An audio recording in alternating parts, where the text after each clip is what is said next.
Hello, hello, hello. Dude, the moment I got home and got into bed, I just crashed. I think I was like way more tired than I thought. Like today was brutal. Today was rough. So I just kind of crashed when I got home. But I feel a lot better now. Like I feel like I can actually talk about the chapter now. I don't feel it cuz like when I got home at first I'm like I got this. I'm okay. I showered, I ate, and then I sat in my bed and fate looks strange in yellow. It's my only yellow shirt. It's my only yellow shirt, and it happens to be collared. The only one.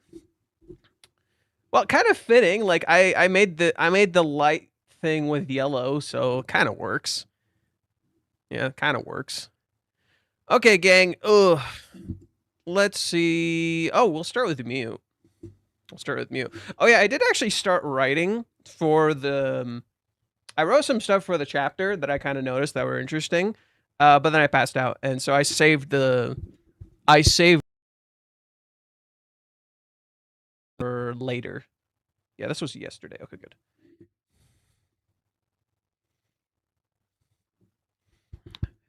It happens, any man. It's just like, again, just remember this is my channel, and like, even if I fuck up, like it's my channel to fuck up, if that makes sense. So don't like worry too much if like people if you think people are gonna assume things, or if I'm like not immediately starting the stream, or a bunch of stupid shit happens, or I haven't posted on social yet. I know that stuff, like if I just straight up forget, like I start fully streaming and I haven't yet done a socials post, by all means tell me. But like if I'm just starting the stream, you don't need to remind me. And again, I'm not like upset or anything. Like just understand, I'm not upset. It's just like it's stuff like I know, I know this stuff. So don't worry too much. Speaking of which, I didn't get to finish the affiliate thing for so Twitch sent me the stuff for affiliate. Let's see how quick I can do it. Fate could probably rock the Hawaiian shirt look. I don't know about that. Maybe right now just because my hair looks fuzzy. Gmail. They sent it to me on my Gmail. Yeah, no, so they did send me the thing for Twitch affiliate. I just didn't fill it out. I was really tired yesterday. I kind of didn't give a fuck.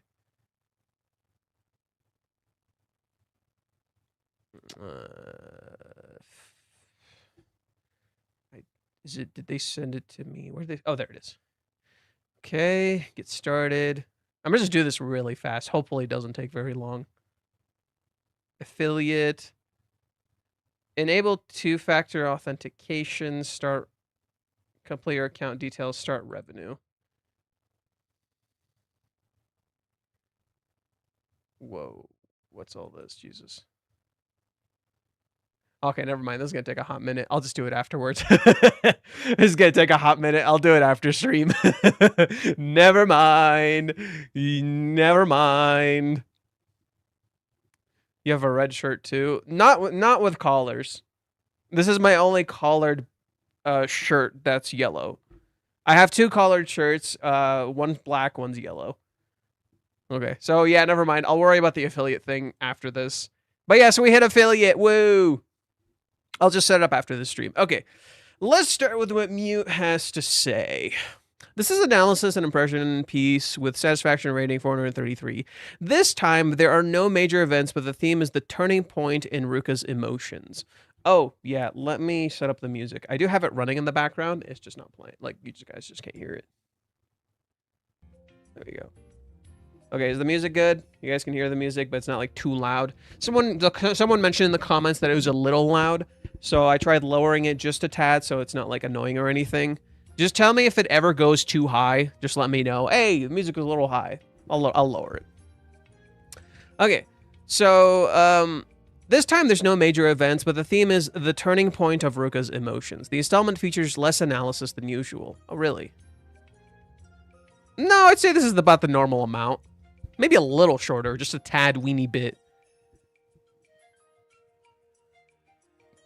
Ruka fantasizes about working with Umi-kun to tear apart Chizuru and Kazuya's relationship. However, Umi-kun hasn't said he'll cooperate with Ruka, and Ruka knows that doing such a thing would make Kazuya hate her. Plus, even if Kazuya gets dumped by Chizuru, it doesn't guarantee he'll fall for Ruka.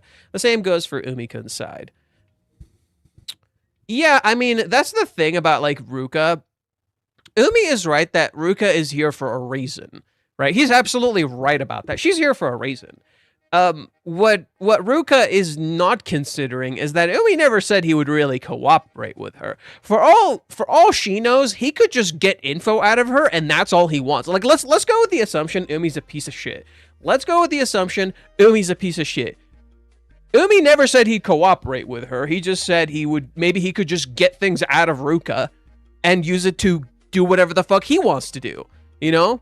Get some sort of leverage. He doesn't need Ruka to do it. Right? I don't think he needs Ruka to do it. Maybe he could throw Ruka under the bus. You don't know. Could it be useful to have Ruka on his side? Maybe. Or he could consider her a ticking time bomb and not want to deal with that shit.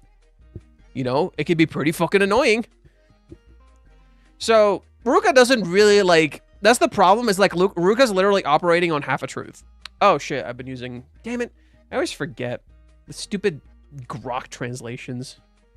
Structurally speaking, if someone were to interfere with Chizuru and Kazuya, there would be issues of how to resolve the situation afterward. And that would happen to the mother farm... And what would happen to the mother farm date? Which seems to be the case. Therefore, it's unlikely that anyone would interfere with their relationship at this point. And Umi wouldn't cooperate either. Rather, if Ruka were to bring it up, he would probably play the role of calming her down. Okay. Ruka justifies her actions by saying, I can make Kazuya happier than you can. And those two were the ones who were secretly plotting behind the scenes first. Ooh, please say the shit I've been thinking the whole time. Please. She seems to be on the verge of becoming someone who is consumed by darkness. But she also knows what it is, that it is unfair, which is expressed in her words. I wish we could be in love while remaining pure. I do wonder, I'm going to ask Crumpy really quick. I do wonder if there's any difference in the way the text by Mr. Fish is written in Japanese. I am a little curious about that.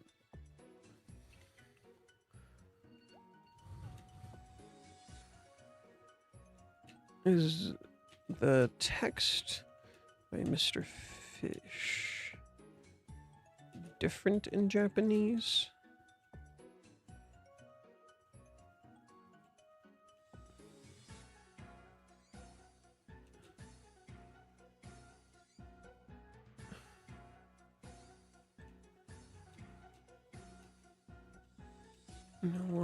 Or is it just the same? I doubt I'll get an answer right now. Crumpy might be asleep, but I'll send it to him all the same. Yeah. Luckily, tomorrow is my Friday, so tomorrow I work, and then I'm off Saturday, Sunday. At least that's how I scheduled myself, so unless something changes with my fucking schedule, I should have Saturday, Sunday off. Saturday I might spend with my mom. And we might go see The Odyssey, because I've been curious about that movie. Like, for some of the gripes that I have with it, like, oh, it's being changed, or it doesn't have Greek actors. It was filmed in Greece, to be fair. Like, credit where it's due, it was filmed in Greece. So, and, you know, Nolan movies sometimes hit. Like, there's some Nolan movies that I'm just fucking down for. So, who knows? Maybe I'll fucking love this movie. Like, for all I know, I'll fucking love this movie. The only other thing, like, I have a gripe with is, like, the movie was filmed in 70mm IMAX. I think that's what it is. And it's like, there's only, like, 10 theaters in the entirety of the United States that can do that. And I'm like, damn, that's so inconvenient. Like, I want to watch it as the author intended. I hope the normal version isn't too different. I hope the normal version isn't too different. Like, because I'm just going to see the normal version. Okay. Works all messed up for me. Logistics for my company's uploading. Now everything pushed back and I have to work Saturday. Stutter butter. Stutter butter. Have we spoken before, Stutter Butter? Are you someone I'm familiar with? I feel like I've never seen you. Oh, okay, that's why. Oh, yeah. Okay, I was so not used to you being on that side. Okay, I just didn't know. Okay, hi, Purple. Okay, I know Purple. I know Purple. Work's all messed up for me. Logistics for my company isn't populating truck drivers to routes. So everything is pushed back and I have to work Saturday, my day off. Oof, I'm sorry. That's been pretty much me, like almost the whole last 2 weeks. It's kind of been brutal. Like last week, I was supposed to have like Sunday off, but then shit happened at work. And I ended up needing to stay pretty much an entire shift. So like I did a shift where I did inventory and I finished at like 11 and I got home, and for me, like when I'm trying to go to bed, I need about an hour to myself before I'll really go to sleep.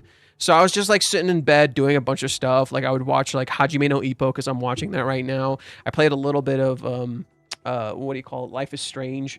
And then I went to bed at 12. I wake up at 7 and there's like issues with my inventory. So I go to work, and I do that. And then I go check up on everyone because I'm the manager. I go check up on everyone and things are like not great. So I send one person home. Then there's a rush and the other person is like struggling on their own. So I'm like, I guess I gotta fucking stay. So I stayed an entire goddamn shift. Like on the day I was supposed to have off. So yeah, no, I get you, man. It's a crapshoot. Like I finally got Tuesday off, but I was still kind of tired. The exhaustion was still catching up to me. And then yesterday I had a shift and I just called out. I was just like, nope, I feel like shit. I'm gonna call out. And then I did some shopping with a friend yesterday, and I was planning to finish and come back and stream, but it's so fucking hot that I actually like got really like for me, like I'm not great with heat, so like I got like really, really burned out. And then even after showering, it didn't fucking matter. I still felt like shit. So I just ended up sleeping. And then when I woke up, I had to cook for my mom and do a bunch of stuff. So I was just like, you know what? Fuck it. I'm not streaming. And then today, like I got home, I was still tired. So I slept. And when I woke up, I'm like, okay, good to go. We're good. We're good. Everything's awesome. Like now I'm cooking. Now I'm great. Now I'm okay. Sorry. I didn't mean to turn this all about me. My bad. Sorry. I know you were talking about your work. Sorry, I know you were talking about your work. I was just trying to see if I was just trying to relate a little, I guess. There, look, I look professional now. I look professional now. No, this fucking sucks, actually. I'm gonna open this. Oh, there we go. Okay. Ruka justifies... Okay, I already read this. I actually wrote a few stuff about this. Let me see if I can access it through my drafts. Probably not. Wait, I can? Wait, what the fuck? So, I will say this. Twitter had some changes that are actually kind of decent. Twitter had some changes that are actually kind of decent. I can't believe I'm saying this. Like, some of the new changes to Twitter are actually kind of decent. Not for algorithm or anything, just like quality of life changes. Like, some of the ways the system is structured, some of the ways it moves. Some of the like you can actually view quotes again. It feels like the old Twitter system. It's really weird. It's like they literally went back to the old Twitter system. So you can view quotes again. My drafts from my phone transfer over to here. So this is really nice. So these are the drafts from my phone. They actually transfer over here. So I guess I'll pull that up. Oh, it's not pulling up everything. Okay, that's dumb. It just pulled up half of it. Never mind. It just pulled up half of it, so not everything. Okay. Oh god. Save. Jesus. Yeah.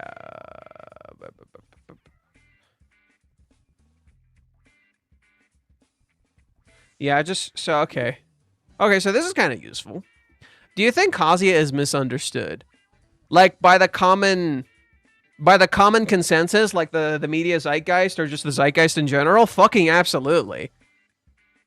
I would argue the entire series, every single fucking character in this story is misunderstood, bro. Like, straight up, every single character in this story is misunderstood without question. That, or just, like, straight up, like, there's a fucking campaign against them. Like, there's a campaign against this series. I'm gonna be real. There's an entire campaign against this series. Like, I know this sounds ridiculous. Like, it sounds utterly fucking ridiculous. But the amount of videos I've seen that are just straight up making shit up, not just about the manga, but the author. The things that I constantly see from, like, shorts. Like, bro, people straight up make shit up about this series. Like, so it's not just misunderstood. It's literally, like, defaced or slandered or fucking whatever you want to name it. Like, no, I think every character's misunderstood. I bet even now people don't understand Chizuru's character. I, like, wrote a whole thing about Chizuru's character on Reddit today that I didn't even notice initially. And I'm like, oh, I kind of cooked with this one. I can read it for you guys later. Anyways, we'll check my stuff later. So we'll check my drafts later. I can read these for you in a bit. Okay. So yeah, I agree that Ruka is justifying a lot of what she's saying. Or justifying her actions by saying these things. Now I kind of have a bit more understanding of, like, why Reiji's doing this stuff. This is pretty interesting wording, remaining pure, consumed by darkness. That's why I was curious and asked Crumpy. I'm curious if, like, the wording is that you're not a dweller of the dark, you're consumed by the dark. That's a little different, you know? If you're consumed by darkness or you dwell in darkness. Okay. This time, 10 pages are spent just on Kazuya thinking of what to say in his confession. Because of this, some people might say it ended up with just Kazuya doing push-ups. But this section depicts the growth of Kazuya's feelings towards Chizuru. Kazuya wonders if simpler words are better for a confession, but he's troubled by the fact that Umi was rejected with simple words. Kazuya struggles with what to say when confessing his feelings to Chizuru, but he realizes that Mizuhara Chizuru and Chizuru Ichinose are the same. The old Kazuya couldn't clearly deny this statement. Actually, he did. Actually, he did. He already did this. See, that's the problem. What you don't realize is that you're not remembering correctly. I can show you actual proof.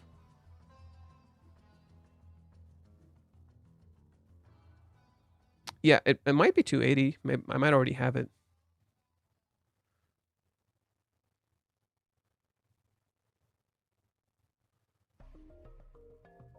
I was right. I do, and it's the first chapter of K-manga.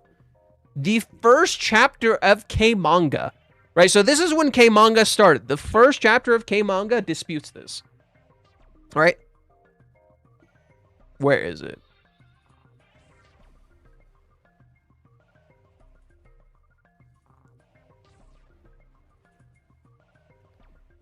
It honestly, even now, it makes me wonder if she's acting as my ideal girlfriend. But oddly enough, I know now, this is her. This is the real Mizuhara.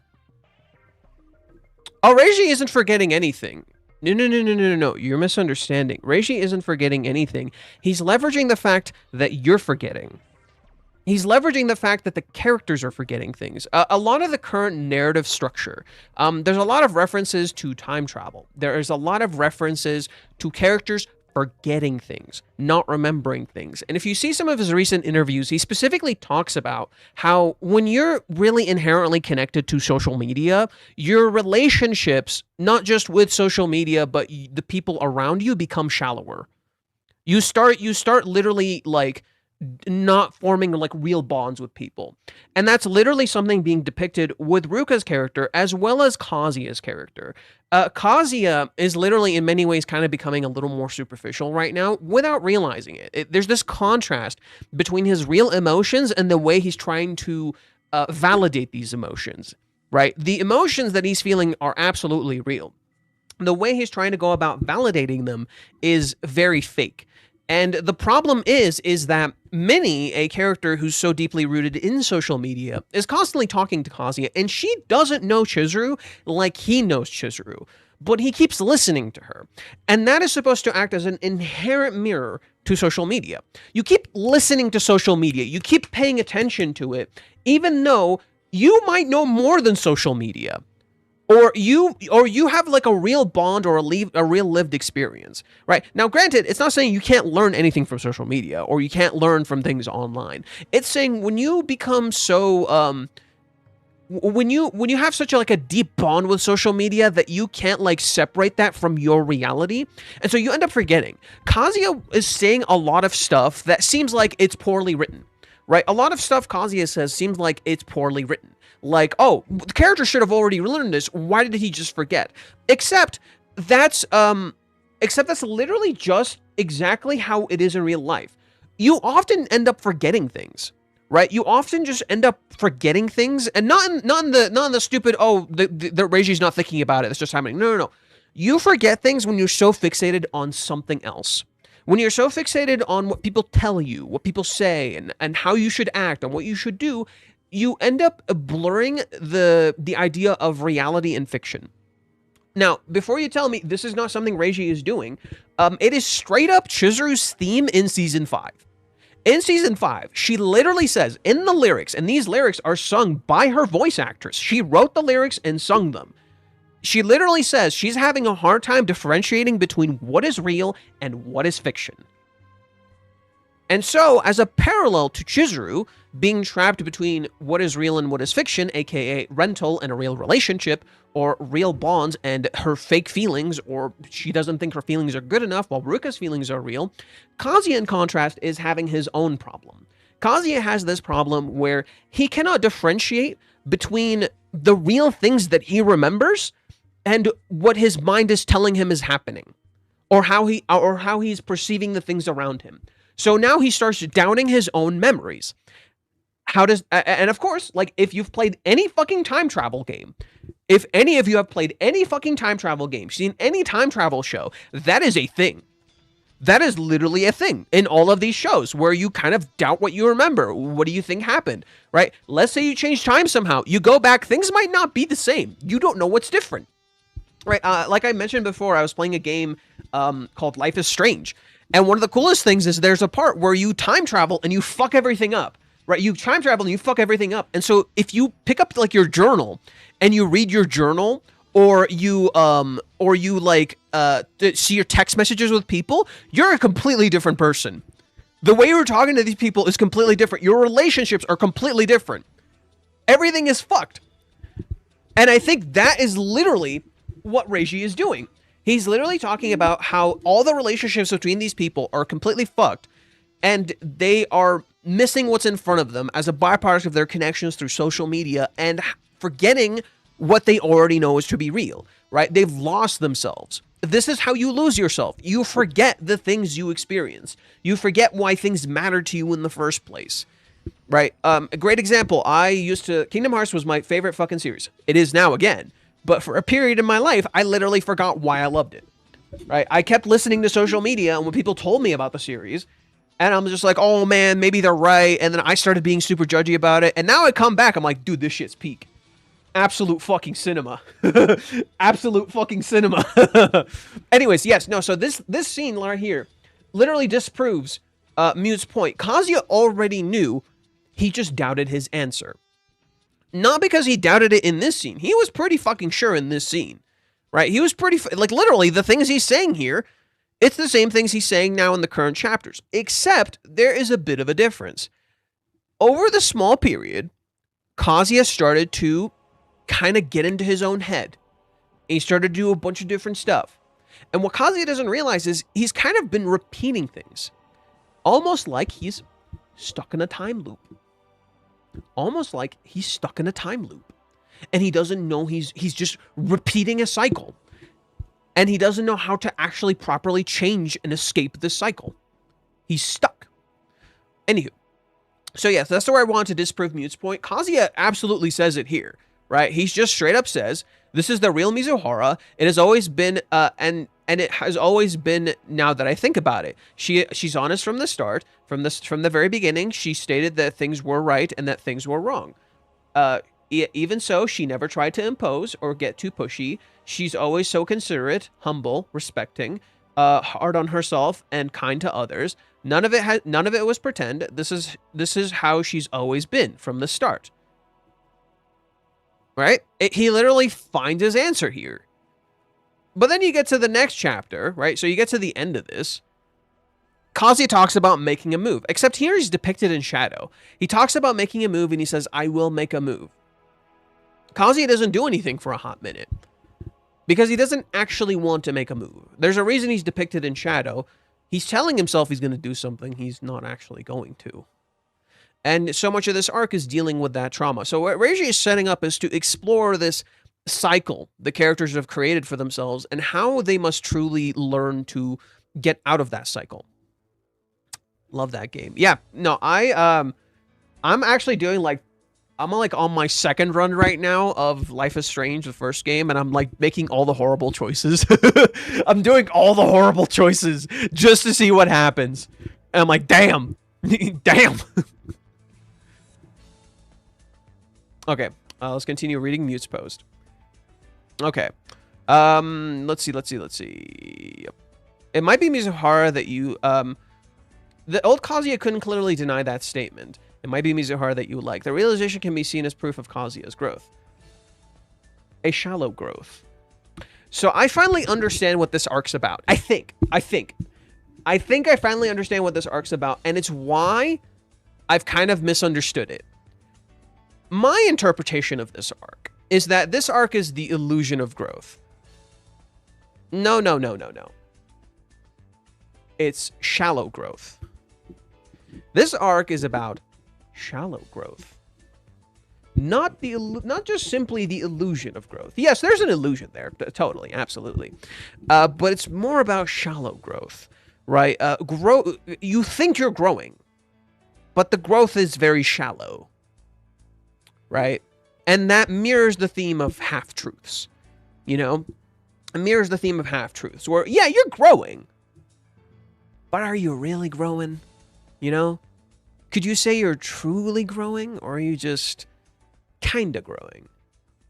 AKA shallow growth, much like half a truth. Anyways, let's continue with what Mute said. The words Kazuya chose were, I like Mizuhara. This is almost identical to what Umi said to Chizuru. I like Chizuru-chan. It's not that he was rejected because it was simple, nor is it the contents of the word, but rather where the feelings were conveyed that is the most important thing. Yeah, the problem is these characters are forming literally shallow relationships. Kazuya, he keeps fixating on the words and the actions, and he thinks he needs to do more and more and more, but that has nothing to do with a relationship. The irony of what Kazuya is doing currently in the narrative is that, interestingly, it mirrors Ruka at the beginning of the series. It mirrors Ruka at the beginning of the series. What do I mean? Well, I was reading this post from someone where they were talking about people's reaction to Chizuru wanting to pray at Kazuya's altar on his birthday, like the family altar. And someone thought it was like manipulative of Chizuru to do that, like she was playing a game. And I was thinking about that. I'm like, wait, if you look at that scene, everything Ruka is doing is playing a game. In fact, it's literally presented like a checkerboard, right? To like when Ruka is thinking about it, she's literally presenting it like a fucking checkerboard in her head. And then when Chizuru makes her move, quote unquote, the entire checkerboard is flipped. However, if you think about it for 2 seconds, or actually like try to engage with Chizuru's character, so that single action Chizuru did is super honest. She's not playing a game. She's not playing a game. She's just being super fucking honest. Right? All she wanted, it's not even just mannerisms. It literally reflects so much of Chizuru's character. And the whole point of that scene, in my opinion, is that if you're wondering what I'm referring to, let me show you. I know some of you might not remember, so let me pull it up.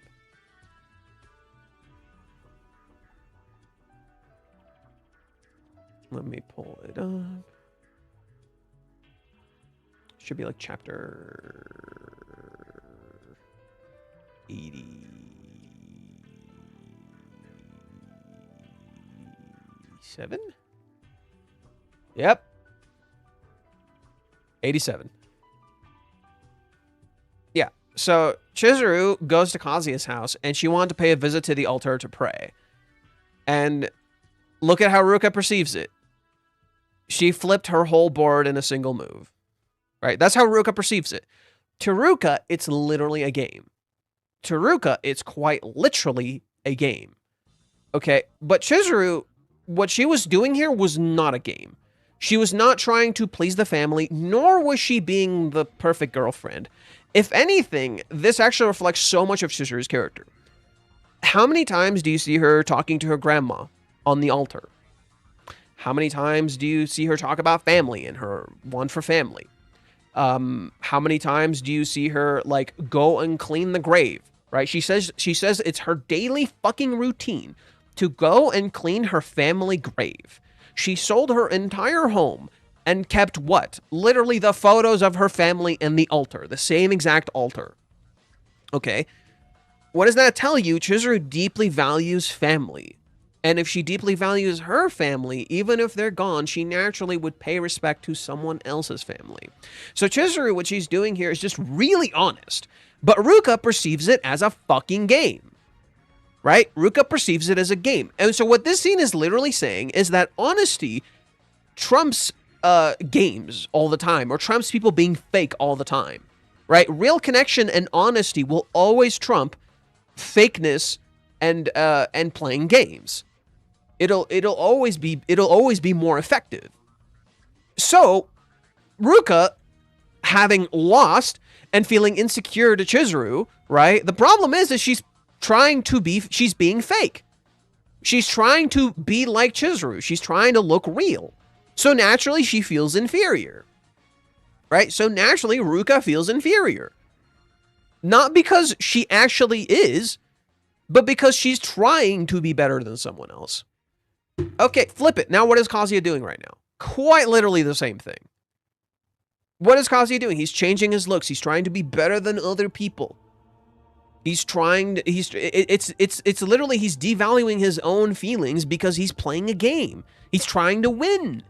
Love is not about winning. If you're just yourself, love is not about winning. It is about bonding and connecting to people. Okay? Now, there is some lying here. Don't get me wrong. It's not that Chizuru doesn't want to be with the family or anything, but this is just something I really wanted to point out. So yeah, yeah, like Mute said, it's not about, like, the words that you say. It's the feeling and the actions and the connections you share with people. Right? And that's what Ruka's struggling with right now. This clash between the real bonds that she has now and what she has been conditioned with through social media and the internet. Okay. When Umi confessed to Chizuru, he appeared to have his left hand in his pocket. He didn't seem very sincere, and the fact that Kazuya still calls Chizuru Mizuhara might be an expression of his feelings that Mizuhara and Ichinose are the same. I think maybe that's Kazuya's excuse. To be honest, I low-key think that's partially Kazuya's excuse. Why? Because Ruka, just like Kazuya, is giving herself excuses the entire chapter, right? When we look at Ruka, it's pretty obvious she's giving herself excuses, right? Like, when we're reading the chapter, it's pretty fucking obvious. Ruka's absolutely giving herself excuses, right? You can just see that plain as fucking day. She's giving herself fucking excuses. So what's to say Kazuya isn't either? What's to say Kazuya isn't also convincing himself? Isn't also just telling himself things so he can be okay with continuing to call her Mizuhara and not call her by her real name and not get to know the real Chizuru, not admit to himself he doesn't know, right? He would rather convince himself there's no big difference, and it sounds more convincing to us because we want to believe it, right? When in reality, there is a difference. There is a difference, right? And that's exactly what makes her perfect. No, that's exactly what makes her perfect in your head. And that's why he's in shadows. And his very confession tells you. He says, I love Mizuhara. He's convincing himself to stay with who? Who do you see here? This is Mizuhara. Right? In the picture, it's Mizuhara. She's literally has the rental braid. Now, is Mizuhara also a part of Chizuru? Yes. Right? Mizuhara is his delusion. Correct. It's not even the real Mizuhara. That's the thing. I think people have misattributed what Mizuhara is to Kazuya and what Mizuhara actually is. Mizuhara is an expression of Chizuru. Yes, it is just another part of her. To Kazuya, it's become something else. To Kazuya, Mizuhara has become like his delusion. Yeah. Like, that's a good way of putting it. She's pretty much his delusion, his... that itself doesn't feel quite right. I feel like I'm missing a piece. To Kazuya, Mizuhara is the image of Chizuru. It is the definition of his love. It's not just simply a delusion. It is what defines his love. The problem with that is Mizuhara is rental. So it's not so much a delusion as it is the definition of Kazuya's love that he must let go of. Mizuhara as a name is very much like the encapsulation of that. Now, if you know what Mizuhara means, it's really interesting. It's literally a plane of water. That's what Mizuhara means, just a plane of water. Why is this interesting? Well, Mizu in particular, that word, usually Mizu is a word for water. This isn't Final Fantasy VII. This is actually Final Fantasy IX remixed in Final Fantasy XIV. So yeah, this is Final Fantasy XIV music, but it's the Final Fantasy IX boss music. Anyways, no. So Mizuhara, the problem with that is that it's a name that acts as like the encapsulation of the problem for Kazuya, which is that he's letting his love be defined by something that is no longer here. That's the problem. His love is defined by rental, right? He met Chizuru through rental. However, it needs to change. If he's ever actually going to be with Chizuru, it needs to change. What is Kazuya doing? He's leaving that until he actually starts dating her. He's putting it off. Right? The thing he actually struggles with, calling Chizuru not by Mizuhara, maybe Ichinose or Chizuru herself, he puts off. Calling and talking to Chizuru, getting comfortable interacting with her, he puts off. Working out, getting buff, getting a job, what is it? Getting his license, we do that shit, bro. We do that shit, bro. That stuff, even though he procrastinated on it, it is easier than actually confronting the real hard shit in his life. Kazuya prioritizing his job and his job hunting and his working out and his license over the people around him is the problem. His priorities are all they're all out of whack. Right? Yeah, you'll have these things, but they'll fade away just as everything else does. You know? And that's kind of the problem, is like Kazuya's priorities are literally all out of whack. Okay. I keep putting off finishing this, so let's try finishing this. The warm look in Yamori's eyes is, as she looks at Kazuya, might be because she has sensed Kazuya's feelings for Chizuru. Kazuya was thinking about what to say to confess, so perhaps she will give him some advice in the next episode.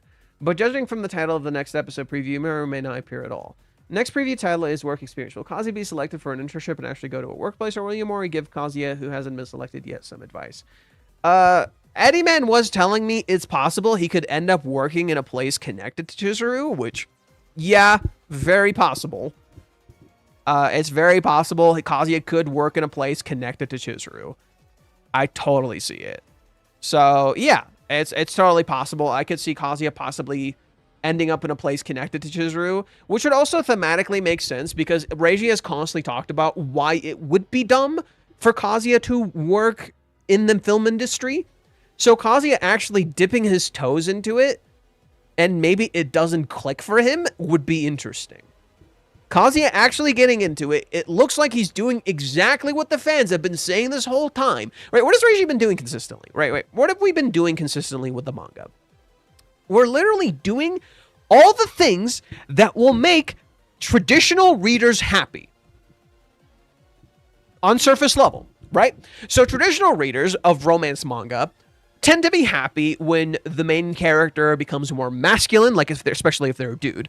If they become more masculine, if they start leading, if they start, they look like they have their shit together, they look like they're more mature, right? All that stuff, or they're stoic, or they have a job and they have a license. A lot of people attribute love to these to these things like power, money, wealth, success, right? Love is often attributed to these things. Love has nothing to do with these things. Right? Love has nothing to do with these things. Okay? There's like some connection. Sure. Right? You need some money to be happy. Sure. Absolutely. We live in a world where money is kind of necessary. But that is a fundamental misunderstanding Reiji wants to call the fuck out. Reiji wants to call this shit the fuck out. He can't stand this shit. And you see it in every goddamn manga. You see it in every goddamn manga. Or they just straight up ignore it, right? When you read romance manga, how often do you see characters fucking struggling for money? Right? How often do you see characters actually dealing with real social issues and not some like high school bullshit? Right? How often do you see characters really dealing with social conflicts? The mangas that are the romance mangas that I tend to gravitate towards, that I tend to fucking love, are the ones where characters just straight up struggle with shit. Like social conflicts, monetary conflicts, like just real shit that I can fucking vibe with. Not, oh, we're in high school and there's a bully. It's not that that's not real. It's just it comes off as it comes repetitive after a certain point. Here's a great example. I'm playing Life is Strange. It literally has all these things, and it handles them better than like 50% of like romance manga I've read. I really liked Ramparts of Ice. I've heard good stuff about that story. It looks cute. I'm not saying a high school manga can't be good. I think it can be. I've read a few high school romance manga that are good. Now, I can't think of many off the top of my head, granted. Right, off the top of my head, can't. But I've definitely like seen stories that are good, and I think those stories tend to become better when they expand further than just, oh, shipping the two characters. Okay, as Kazuya's fish says in the chapter, Ruka is being consumed by her own darkness and looking for an excuse to continue interfering in the relationship between the two. Ruka sees him as a prince, believing they're a couple destined to be together, and that is the one who can make her, and she's the one who can make him happy. Okay, what's your point? On the other hand, Kazuya sees her as someone who forces him to be with her, so no matter how hard she tries, his opinion won't change. If Ruka were to propose to Umi that they work together, I hope that would make her realize the flaw in her thinking. Ruka had already suffered enough. Feeling her false expectation will only hurt her further. Honestly, the way Reiji's writing Ruka, I think it feels like she needs to low-key crash and burn to realize what she's doing. Low-key. I think Ruka is at a point in her life where she cannot realize what's going on unless she makes a mistake.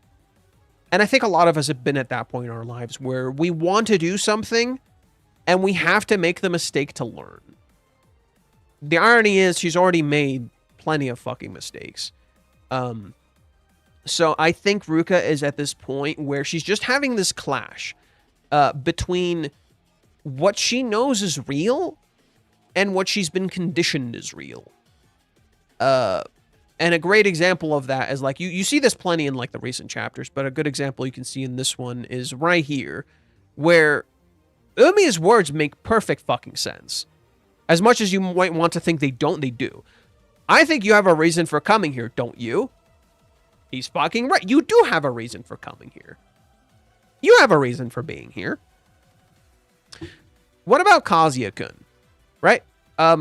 Yeah, she's like, oh, you're all fake. Is from a certain perspective, is Kazuya not being really fake with Ruka?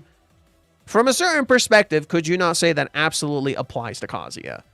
Where he's lying to her, he's going behind her back. And what does she do in the end? She literally blames him. Right? Oh yeah, I checked with Crumpy. The word Mami uses and the word Ruka uses are a little different. So Mami says baka.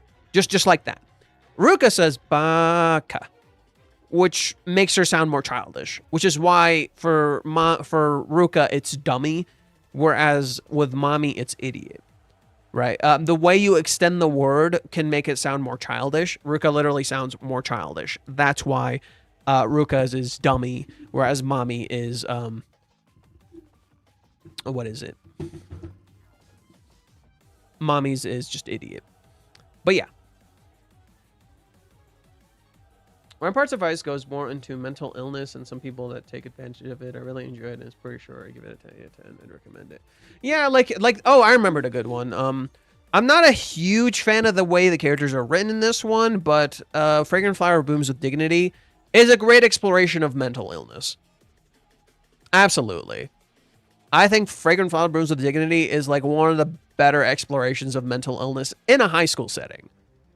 It has some good themes about like judging people by how they look.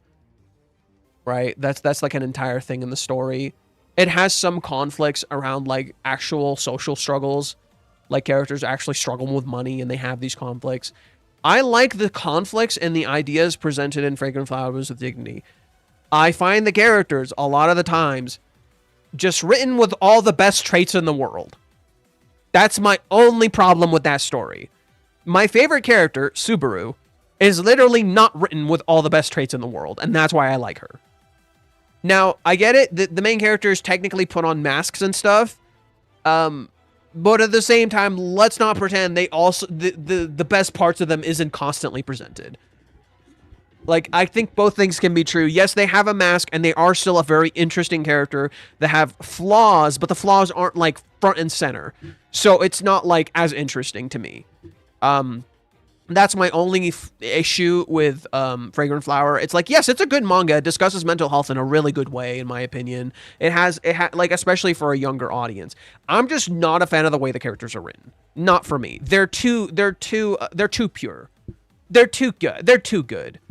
Especially as high schoolers. Bro, high schoolers. Like, it would be more interesting if, like, okay, the main girl and her friends are from this, like, prestigious school, so they have to put on the act of being, like, perfect. But outside of the school, they're still perfect. So it's not like crazy different. Oh, their flaws is they eat too much, or, you know, they're a little greedy and stuff like that. Bro, these are considered good things. That's kind of why, like, I just don't vibe with that story too much.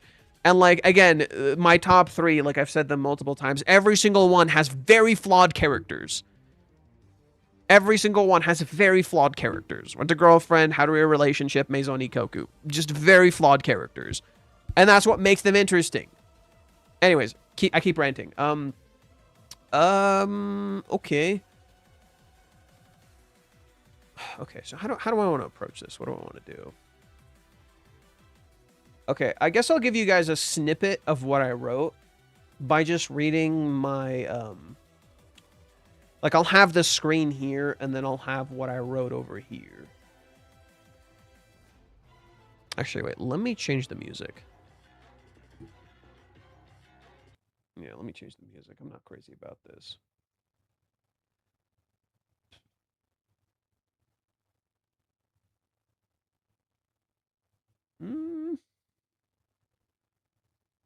I guess we can do Dr. Doom's theme from Tokon. That's a pick. Dr. Doom's theme from Tokon. All right, man. Sure, why the fuck not?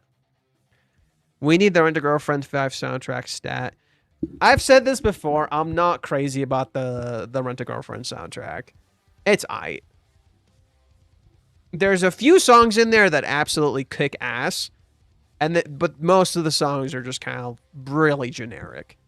Really generic. Anyways, brain work. Ah, yes, I remember. Okay, so we're gonna go here. Okay, so let me read what I got. I'll read chat eventually. It seems, oh my god, you guys are like, YouTube chat's popping the fuck off. Oh my god, YouTube chat's popping the fuck off. I need you guys to chill. YouTube chat popping the fuck off. God damn. Okay, give me a sec, fellas. I'll read what you gotta say. Goodness gracious. It feels like it's mostly Prince. Prince really got into it. Well, welcome to the club. We do this a lot. Don't worry. Usually I read chat more. It's just today I kind of had a lot to say. Okay. So, I noticed a fascinating irony. Ruka doesn't like Umi because she finds him fake. Yet, she says him and Chizuru would make a perfect match. merely because they're both actors. Okay. This is literally right here in chapter 428. Ruka, listen to this. Listen to this. Girls that you like. You probably say that to all the girls. Whatever, it doesn't matter. The world is full of fake people anyway, right? He calls her out on her bullshit. What does Ruka proceed to do? Why, Chizuru, tell me. Why isn't this person good enough for you? You're both actors, a perfect match.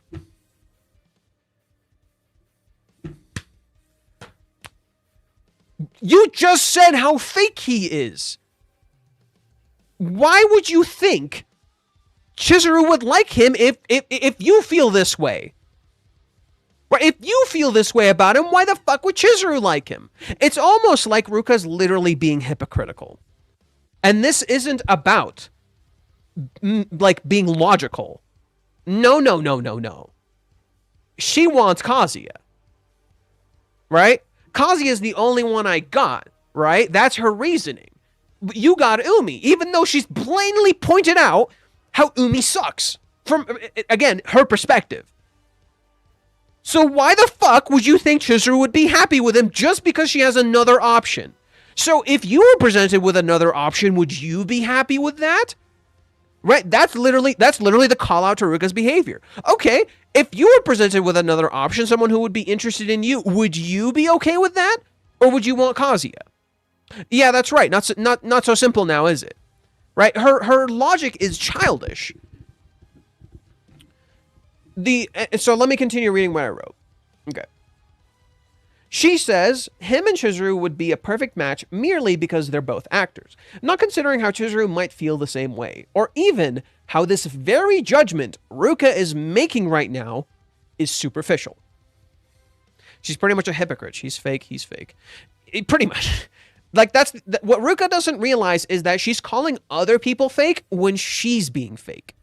I would argue Umi's being more real than her.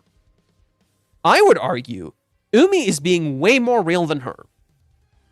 She's actually the faker. She's the one who's lying. She calls everybody else liars and fakes, and she's the one lying and manipulating people. And she doesn't see it. And she got to get away with it a lot because she was a kid. Right? For a certain point, it was okay. You get to get away with it. You're a kid. Ruka is being a lot more childish here. And she's the one literally trying to manipulate people into certain things. And she doesn't see that in herself. Okay, let me keep writing my phone. The unfortunate truth is that Ruka, without meaning to, is treating this like a game. Love is not a game of who makes who happier or who wins. It is who we choose to connect to and be with. In focusing on being better at making Kazuya happy, she ultimately fails to see the full truth. Right? So she literally says it in the current chapter. She's like, I'm confident I can make him way happier. Right? She literally says that right here. Even if it's a little unfair, I can't bring myself to give up. I'm super confident that I can make him happier. And yet, what have you done this entire time? Right? And yet, what have you done this entire time? Stress him the fuck out. Oh, that's not my fault. It's because he won't break up with Chizuru. So you'll only make him happier if he does what you want. Am I getting that correctly? She'll only make him happier if he loves her and not someone else. Right? If he changes how he himself feels, then she'll make him happier. Ah. So it's not actually about making him happy. It's about making him happy if he does what you want. You know, this theme is oddly fitting. Cloaked in chaos. It's Doctor Doom's theme. It's Doctor Doom's theme. To me, Ruka is having a clash between the conditioning she has through social media and the internet and the real feelings and bonds she shares with others. This is why she turns from Umi's words, right? This is why she turns from Umi's words here. He's making perfect sense. And she doesn't want to face it, right? And what does she do? This is where the irony occurs. I want you to pay very careful attention to this. This is where the irony occurs. When he says, what about Kazuya-kun? What does she do right when you turn the page? This is your fault, Kazuya, you dummy. She just blamed Kazuya exactly like Umi said. Not because Umi manipulated her into this, but because she herself believed it. She already blames him. She already thinks it's his fault. So naturally, when Umi says, well, what if Kazuya, isn't he shitty? Ruka already kind of believes that. Right, from her perspective. She wishes for a perfect world where they could be in love and no one gets hurt. But that's not life. If we could fall in love with each other without spoiling anything, I'd be so happy. Too bad that's not the real world. That's not how life works. Someone is going to get hurt, whether you like it or not. And you have to come to accept that. Right? The sad reality is you have to accept that people will get hurt. And that's going to happen. You could either face that and be honest about it, or you could run from it. Right? You can try to protect people. You can try to face the pain, minimize it, lessen it, or you can just let people get hurt and be shitty about it. Okay. She knows what she wants to do. She knows what she wants to do is something she will regret. She knows there is truth to Umi's words. She deflects from her troubles and blames Kazuya for lying. This is her truth. She does want to blame Kazuya, but she is in mist. Right, so what do you see her in? She's literally surrounded by mist. Unable to see ahead. Only the misty desires she is denied. Right, so she's literally surrounded by her misty desires, or she's literally sweating her ass off. And this mirrors Kazuya, right? This literally mirrors Kazuya, but there's a difference, right? There's a difference. Look at this shot. Look at this shot right here. And look at this shot right here with Ruka. They're supposed to be parallel, but completely different. Ruka is completely surrounded by mist. And she blames someone, more accurately, she blames her love. What does Kazuya do instead? He expresses his love. Kazuya is not surrounded by mist. Everything around him is very clear. Right, here, I'll read them more accurately. Okay. Ruka refuses to accept her part in this. It has to be someone else's fault. There are those who dwell in the darkness and those who shine a light on it. Right? Mr. Fish's words. There are two types of people in the world. Those who dwell in the darkness and those who shine a light onto it. Okay? Ruka is a dweller, unable to look past her own darkness, her hope, only seeing her half-truths as her bonds become shallow. Like I was describing, bonds becoming shallow as a byproduct of social media. Okay? This acts as the antithesis of Kazuya, who, while also operating on half-truths, shines light on the darkness around him. Except, his light is blinding. Kazuya's light is blinding. Okay? It doesn't allow him to see, for no shadows give it form. Kazuya is seen naked. Ruka isn't. He is visible. She is not. Kazuya's background is totally visible. Ruka's background is misty. Kazuya is small. Ruka is large. Kazuya expresses his love. Ruka blames her love. One moves, one stays. When Kazuya is seen, he tries to erase his words. Ruka is never seen, but her mom helps her leave the mist. Right, so that's literally kind of foreshadowing. Ruka's mom helps her leave the mist. She tells her, hey, you're staying in there too long. You have to get out. The entire sequence of Ruka being in her home and her mom tells her to get out of the bathroom is a parallel to her relationship with Kazuya. She's been in this relationship too long. It's too exhausting. It's burning her up. She needs to get out. This relationship is unhealthy. She needs to get the fuck out. And and this to me is a possible hint that her mom might help her get the hell out of this relationship. That she's staying too long and she can't make this decision herself. An adult needs to make this decision. This child cannot make this decision for themselves, right? She knew to get out of the bath, right? She knew the bath is too hot, right? The bath is too hot. She's burning up. She's cooling off, but she's staying in the bath, right? It's like Ruka knows she needs to leave. This is literally like that symbolism. Ruka knows she needs to leave, but she needs an adult to actually get her to leave. Right? She got out of the bath, but she's still like in the actual like room. In contrast, what do you see with Kazuya? It's kind of different.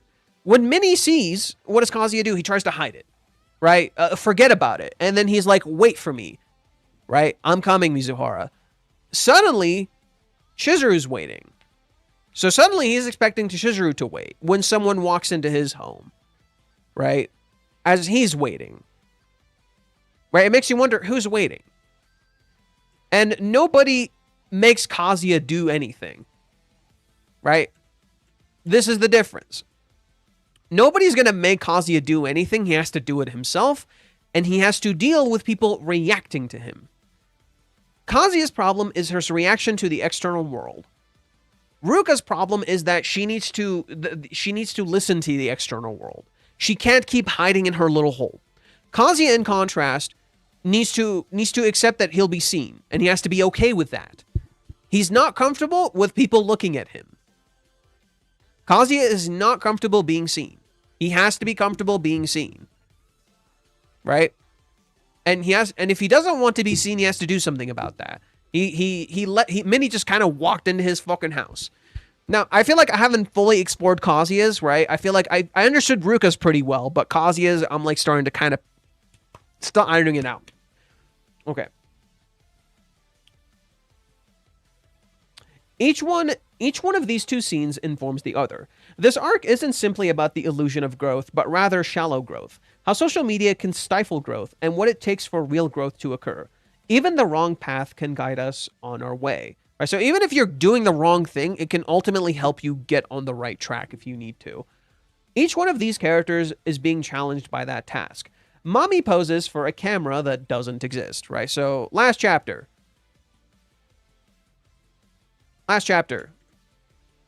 My face looks better from this angle.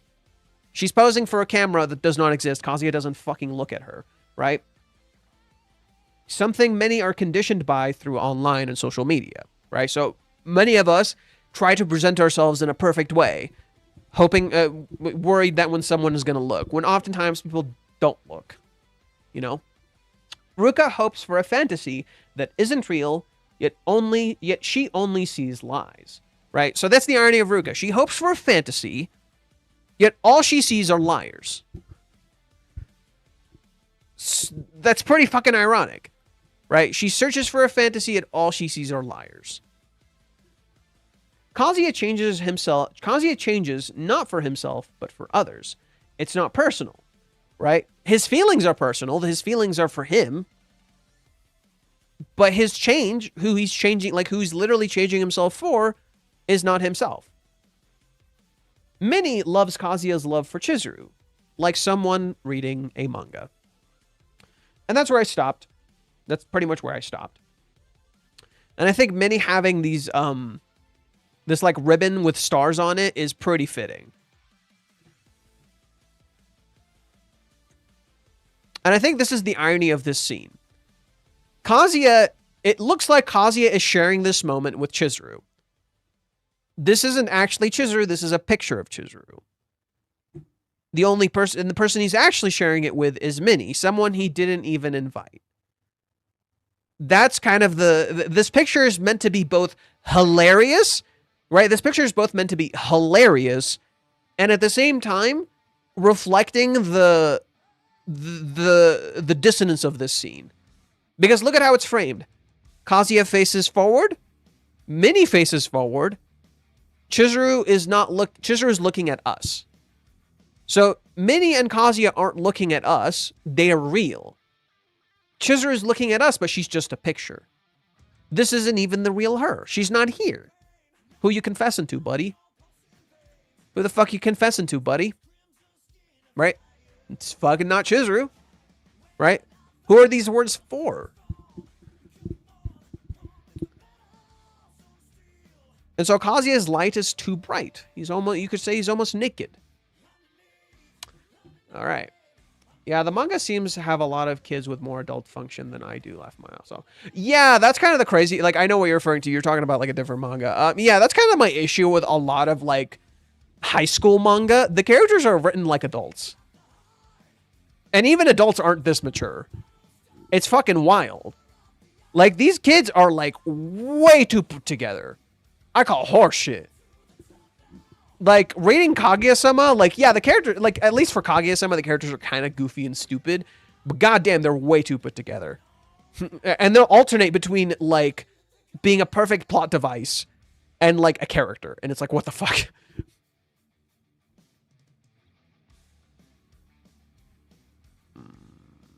Wow, people wrote a lot on the YouTube side. Let's see if I can read this really quick. So Ruka is basically Riku in this arc. Yes, but actually no. Words of warning, beware of the cave if they're very, very loud. I don't really have a problem with the diversity casting. I just can't buy Matt Damon as Odysseus. He doesn't have a warrior's look. Oh, you're talking about the Odyssey? I'm gonna see the movie before I judge. Yeah, it's hard to know. I don't know. I would rather see the movie than judge. I've seen Matt Damon in... I think Matt Damon, if he, like, grew a beard and got a little buff, could definitely look like a warrior, quote-unquote. But plus, Odysseus is, like, you know, has a tragedy to his character, so we'll see. I don't know. I hate hot weather. I'd rather be cold. I like spring. Spring's my favorite season. Spring's the most fucking chill. The dumb change that came months ago was you can't DM unless you both mutually follow each other. So if I had a question, I can't ask you there. I'm forced to ask on Discord. Wait, really? Wait, really? You can't DM someone unless you're both following? What the fuck? Japan viewers absolutely shit on Trash Taste on Twitter and called them out stereotyping Japan, which is really funny because they like live there. See what's strange about Trash Taste? Trash Taste is very, very weird because they'll say things that are accurate and then they'll stereotype super fucking hard. And it's really weird. Like, watch Joey's like side channel. And the problem is like, Joey's clearly smart, but he simplifies way too hard. He like that's the problem with like news-ish channels that like just report on things. It's like they oversimplify everything and you're clearly not that involved in it, you know? And that's kind of some of my issues with Trash Taste is like they talk about things like they understand it when they don't know. And then sometimes they just admit they don't know. I appreciate it more when they just admit they don't know things, you know? But a lot of the times they just talk like they're experts. And it's like, if you so much as like understand the thing for like 2 seconds, you're like, what the fuck are you talking about? That's not how it works. Like, for instance, like, they clearly don't understand the video game industry for shit. Like, they don't know anything about the video game industry. Like, I think the little they know is just from a little bit of understanding of the anime industry. But they're not the same. And like they're always like talking about things in like the strangest ways. Like, just shit I just cannot understand. Again, I don't hate Trash Taste. I'm just not a big fan of how they talk about things. And yes, they're not marketing themselves as a news channel or anything. It's just... How do I explain my issue? I don't know. I guess it's just pretty much that. It's like stereotyping and like... Actually, here, let's reframe it. Less stereotyping and more generalizations. That's the problem. There we go. I don't think stereotyping is the correct word. I think generalizations is more the correct word. They're talking with a lot of generalizations about topics, and it's just not working. Anyways, I feel like Ruka doesn't deserve any sympathy. As for her heart condition and past, yes, but as for what she did to Kazuya and Kuri, no. Or is she forgetting? I think there can be sympathy for Ruka's character. I don't... what Ruka did to Kazuya and the people around her, that's not about sympathy, right? That's more of a call it out for what it is kind of thing. I think the problem is when people say a person doesn't deserve sympathy, it means I can treat them like shit. And I don't like that. I've never been a fan of that. I am of the mentality that when someone does something shitty, call them out on that shittiness. If they refuse to fucking listen and they full on commit to being an asshole, then you can kind of like dial it back and be like, bro, I got no fucking respect for you, man. You're acting like a child. You are a petulant, spoiled child. I have no respect for you. Okay, and I need you to get your shit together and recognize what you're doing wrong. Okay, and I think there's a difference between no sympathy and like being respectful enough to a person and not like just full on getting cruel and vindictive. That's my issue with a lot of the ways that people act around Ruka's character is like when she cries, when she feels sad, when she's hurt, they like celebrate that. I fucking hate that shit, okay? Bro, when someone does bad things, us celebrating their pain, I'm not a big fan of that. I've never been a big fan of that because it just ultimately loops back around to being shitty. You know? For example, here's a good example. I don't fucking like Chibi. I've openly said I don't like Chibi. When he was like, when like things happened to him and people were celebrating that, I'm like, okay, there comes a point where you're relishing too much in someone else's pain. Yes, they got what's coming to them. Fuck yeah. I'm okay with that. Celebrating their pain, I'm not a big fan of that. It just feels gross. Maybe I'm too nice. I don't fucking know. Maybe I'm just too nice. I don't like Chibi. I think he's a terrible fucking person. But I'm not gonna celebrate someone else's pain. And I think the reason people act like this is because so many people in our world get away with things. So many evil motherfuckers get away with shit. Nothing happens to them. So naturally, the only way we can feel like anything is like actually happening is when something bad happens to them. We want to celebrate because we're like, fuck yeah, finally. And we want to feel validated. I just don't like how that escalates. That's kind of where I am on Ruka's character. I'm not saying you're doing this, Prince. I'm just pointing out I don't like this idea of a character doesn't deserve sympathy because they did something wrong or something terrible. I think for me, it's not about sympathy. I think Ruka just needs to be called out and told what she's doing is fucking wrong. And she's being fucking terrible. She's done horrible things. That doesn't mean I can't treat her with a modicum of respect. As a wise man once said, the proof is in the pudding. I don't know what that... betting almost all of the fans are forgetting. Yeah. I would have really thought Kazuya still left the superficial behind. I don't get why he would even say that. So Kazuya, it's not that he didn't leave. Kazuya is a very fascinating character because he's incredibly sincere, and yet he's trapped in how he appears. So naturally, the superficial will never truly leave Kazuya until he lets go of this idea of how he needs to appear to other people. That's never really, it never left Kazuya's character. Kazuya is incredibly sincere when it comes to his emotions. He's very committed to one person. That's beautiful. To say Kazuya doesn't have superficial elements is nonsense. He does. And I think that's what makes him human and interesting. That he both has very genuine feelings, very honest feelings, horny, gross, and feelings that are superficial too. I feel like if Kazuya doesn't still get the fact that they're not the same person, it'll be harder for him in the future. He has to face that hardship at first. The fact Kazuya is using AI for answers should tell you how much he's forgetting.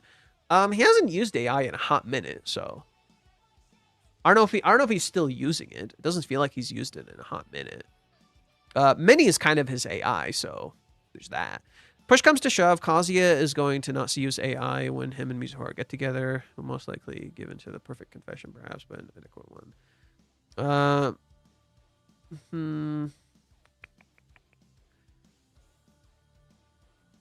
You see that the ex-Disney CEO knew why he didn't know why he greenlit Kingdom Hearts? Yeah, no, that was fucking hilarious.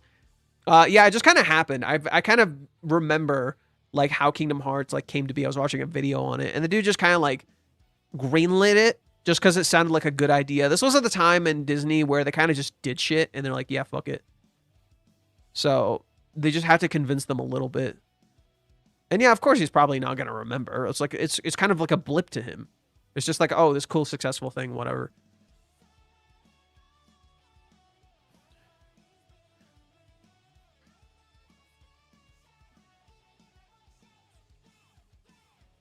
Kazuya needs to make a final decision. Half growth, premature growth. I see that Reiji is doing, instead of looping, he's warping to specific events. Specific events, Kazuya helped Chizuru with the most gave everything into, and Reiji is inversing and playing the long game. What I believe is going to happen is Kazuya is going to pass his driving test, but he's going to fail the job interviews, and Mother Farm is going to go up and smoke. Kazuya will feel like a failure. Again, this seems... I don't know. It's just the same theory you've had in the past, but with a little bit of new spice. Oh, instead of Kazuya failing the driving test, he'll succeed, but he'll fail the interview. Right? You need him to fail something. I think Kazuya will succeed, and that will be his greatest failure. Kazuya succeeding will be his greatest failure. And I think that's what Reiji is writing, in my opinion. This is not a story about failing. This is about, ironically, I think possibly succeeding. And that in of itself is the greatest failure. What is playing? Oh, this is the Miss Marvel theme. Interesting. Let's change it up. Maybe we need something else.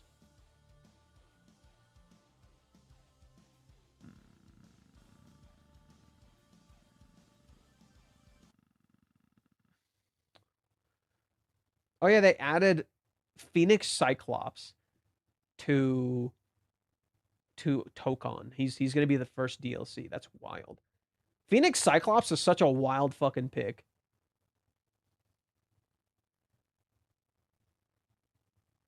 Dude, Phoenix Cyclops is just such a fucking wild-ass pick.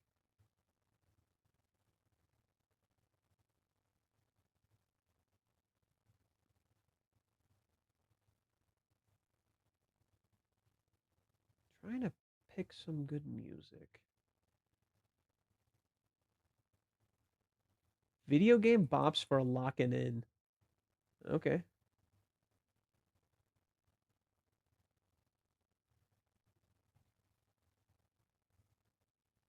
What do you got for me, boss?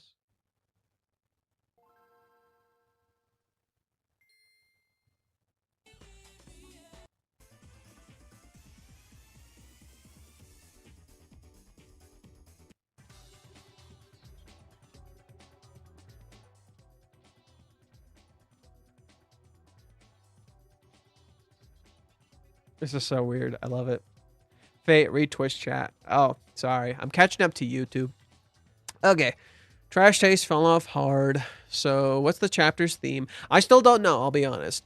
I'm still not 100% sure what the chapter theme is. I'm still trying to figure it out. I feel like I'm getting closer to the arc's theme. Ben the bot.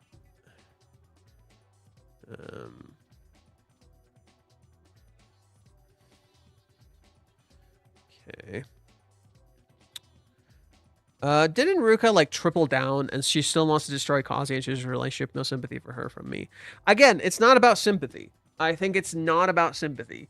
I can treat someone with respect and still call them out on their horseshit.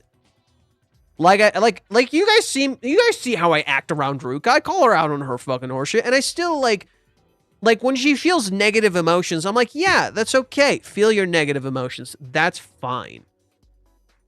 Like, I'm not going to dismiss her feelings just because she did something horrible. I've just never been a fan of that.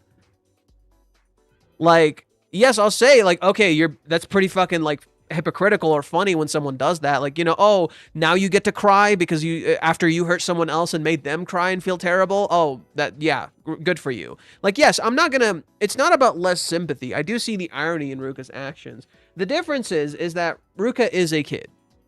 And yes, I will always hold on to that Ruka is a kid.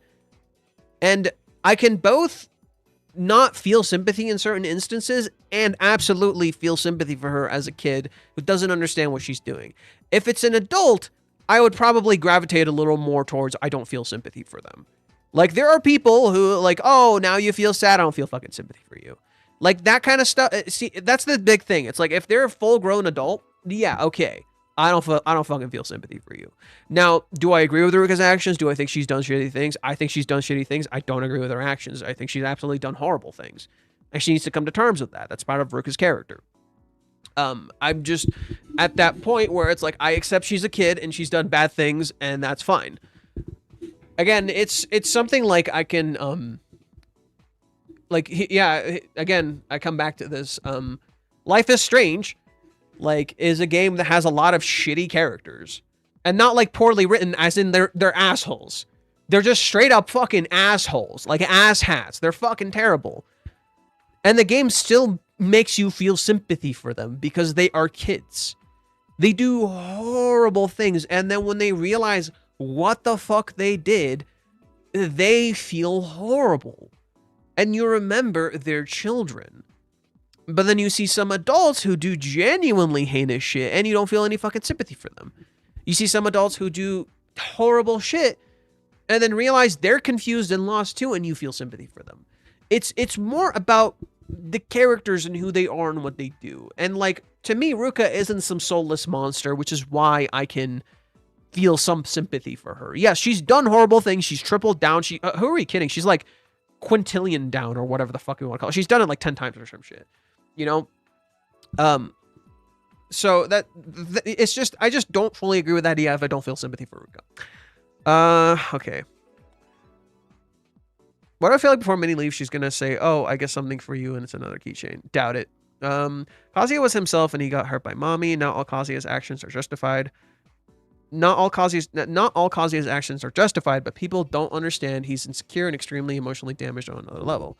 People want Rent-A-Girlfriend to be fast-paced and progressive or have a lot of progress, but don't take the moment to understand his character. He's convincing himself. Well, yes, you're kind of correct. It doesn't change that the story is slow. I've just come to accept I'm okay with the story being slow. I think there's just people who don't like it being slow, and that's fine. If you don't enjoy a slow-paced narrative, especially a very different slow-paced narrative like this one, this is like slower than most slow-paced narratives. I still like it. It's still like very good and has a lot to say in that slow narrative. I discussed this in the earlier stream. But I can understand people don't vibe with the pacing and what it's trying to do. That's fine. It's the same thing when he got rejected. He does that. He said that was life. He tried to play it off knowing he was hurt inside, but he took it like a man. No, so Kazuya, when he got rejected by Chizuru, almost acted like he knew it was coming. What you don't realize about the date is the date is full of illusions. The date is like a big fucking illusion where Kazuya is basically like tricking himself into failing. He's practically tricked himself into failing. And he doesn't, and it's not because, oh, he didn't do enough for Chizuru or anything like that. Both him and Chizuru seemingly convinced themselves of like certain things. And that's why their relationship just wasn't going to start then. There was just a lot more going on that they just simply were not facing. I don't think anyone has seen, but people trash Kazuya for not moving fast, but they never trashed his honesty or him being nice. Oh, but because they never focus on that, they would rather focus on, oh, look, Kazuya is a faker. The sheer amount of messages you are going to have to go back and read is enormous. It's not that bad. Kazuya is a good guy. He's just not smart. Like his best friend said in the arc where mommy kissed him, he needs to be more independent, smarter, and focused. Kibe is a terrible best friend. Yeah, Kibe is a terrible fucking best friend. Kazuya is smart. He's just not putting his priorities in the correct place. He thinks he's changing is going to fix everything, when in reality, all he needs to do is tweak things instead of mulching. No, what he needed to face was internal, not external. The problem is he's facing too much external stuff. It was pretty much a letdown because it reflects both his mentality. It's like we thought he has finally fully, at last people flow, but it isn't fully blossomed, blah, blah, blah. Oh, Kazuya works in the same building, and that's how he gets to see the play without ticket. He literally will see the final product before anyone else, so he doesn't need a ticket. I don't know about that, but maybe Kazuya could like interact with Chizuru's agency. That would be interesting. That'd be interesting. Kazuya interacts with Chizuru's agency. Him working with the same building would make sense. Reishi piece of Rent-A-Girlfriend is probably way too relatable than any other romance. If you look at the typical romance anime, it doesn't dive deep like Rent-A-Girlfriend. Typical romance anime doesn't really empathize how guys spend money on a girl. More like the aspect of money in relationships. It's less about a guy spending money on a girl and just the aspect of money in a relationship, and how it's not necessarily so different from you spending money on a Twitch streamer or a YouTuber or even a sex worker or even buying a car or something like that. Money is just for you to spend, and it doesn't matter how you spend it. You'll often see people do things like, oh, I respect sex work, but when a guy spends money on it, I don't respect that guy. Therefore, you're being hypocritical. You're not actually respect sex work, because you can't be okay with someone spending money on it. You think they're fucking stupid for spending money on it. Therefore, you don't actually respect sex work, right? The typical romance anime doesn't empathize not giving up on the girl you love and you hurt. It's not typical. It doesn't emphasize the normal too much. Overthinking is gooning part. The gooning part. Reiji really did well dragging out Rent-A-Girlfriend. Reiji isn't so much dragging Rent-A-Girlfriend as he's doing what he wants to do in the story while giving us crumbs of things that we would enjoy. JoJo's gonna have so much fun with the stuff I cooked up in the manga section of the Discord. As somebody that could never tell the signs that was being teased in a flirtatious way, Alia sometimes hides her feelings, and Russian really has helped me see the signs. What? I actually don't like Alia very much. I'm not a big fan of that show. We need the Rent-A-Girlfriend 65 soundtrack. Centimeters is the best song for Rag of all time. I disagree. My favorite song is Umitsuki. The stupid song in the last episode, Sex Balls, was annoying, blah, blah, blah, blah, argue with the wall. I agree on your take on Fragrant Flowers. For me, it's the perfect characters downplay the message a little bit. Yeah. Thank you. Yeah. It's not like it's a bad story or anything. I'm just not a big fan of how it's written. Thank you, boss. Just love your analysis on your girlfriend. A lot of people don't dive deep into it. She's pretty much a hypocrite. Ruka. I think I've all caught up. I'm all caught up. I'm pretty much all caught up. Whew. Okay.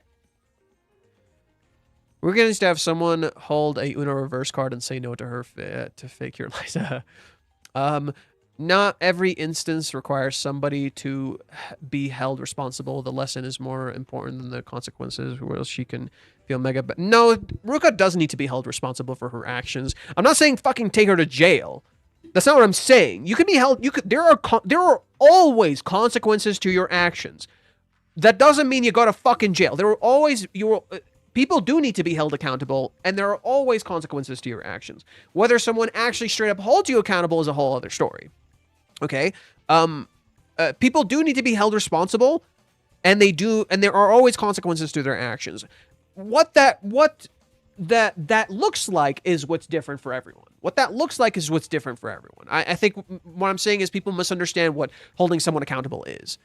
Ruka's punishment will be slowly realizing what she's actually done. Yes, pretty much.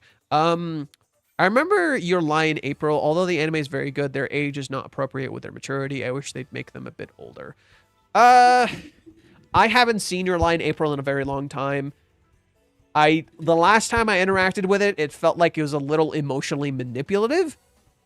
But I haven't seen it in a long time, so I don't know how I would feel now. It's been a hot fucking minute since I've seen it, so I don't know how I would feel now. Ruka just wants to give herself an excuse to backstab Kazuya in order to fulfill her selfish desires.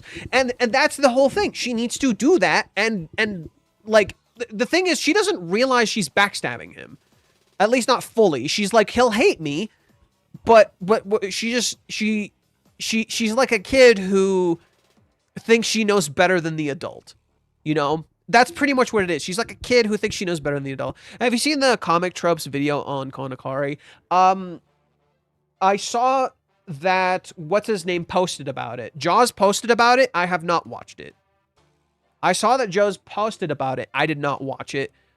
If it's just more of the same, I'm not particularly interested. Does the video have a fuckload of views or something? If the video has a fuckload of views, maybe. But if it's just more of the same, I'm not 100% sure. I don't go out of my way to watch hate videos. Please understand. I'm not interested. I don't really go out of my way to watch hate videos. That's not how I want to spend my time. I watch things I enjoy. She may be a kid, but she's grown enough to know that what she's doing is bad. She even admitted it, but he wants to turn her head away. I think she's coming to terms with what she's done is straight up bad. But right now, it's more she wants to turn away from the fact that she wants to do something bad. I don't know. Again, I'm not saying don't hold her responsible. I'm just saying, like, I can still feel sympathy for her and recognize what she's doing is fucking terrible. I think the contrast Reiji wants to frame is Chizuru succeeding in her job and life and Kazuya failing in his job and life. Both of them will be miserable because of their circumstances they have. See, I don't know about that. That's just the immediate assumption. How about, as a plot twist, they both succeed? As a plot twist, they both succeed and they're miserable. Rather than one failing and one succeeding, how about they just both succeed? And that still fucking sucks. Because it was never about success. Wouldn't that be so much more interesting? They both succeed.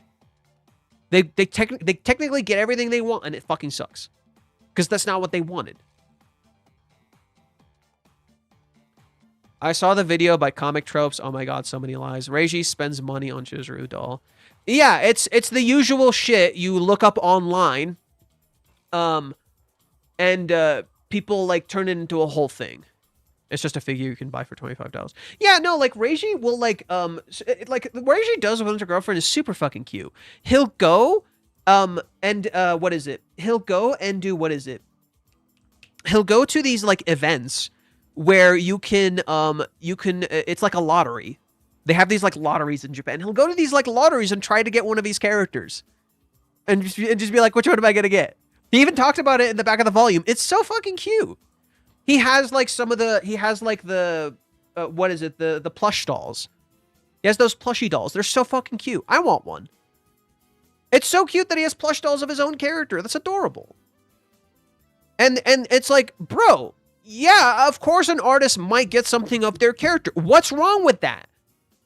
Bro, if you had a figure of your character, would you not fucking get, if your character got popular and you were proud of that, would you not get a figure of your character? No, that's fucking stupid. They're literally turning like the stupidest shit into like a big deal. Grow up. It's so silly. And then there's that entire thing of, Reiji couldn't let anyone fucking rent the big what is it, statue of Chizuru, so he bought it for himself. No, he fucking didn't. What are you on about? Anyways, I'm gonna go check on Twitch side, sorry. The chapter opens with Ruka leaving someone walking away with Umi. The second half is about Kazuya trying to move towards someone preparing to confess to Chizuru. One half is defined by distance after a meeting, the other by anticipation before a meeting. Yes, but one is also about the decision about a meeting. And you'll notice a big thing, when we start with Ruka, she's literally sitting down.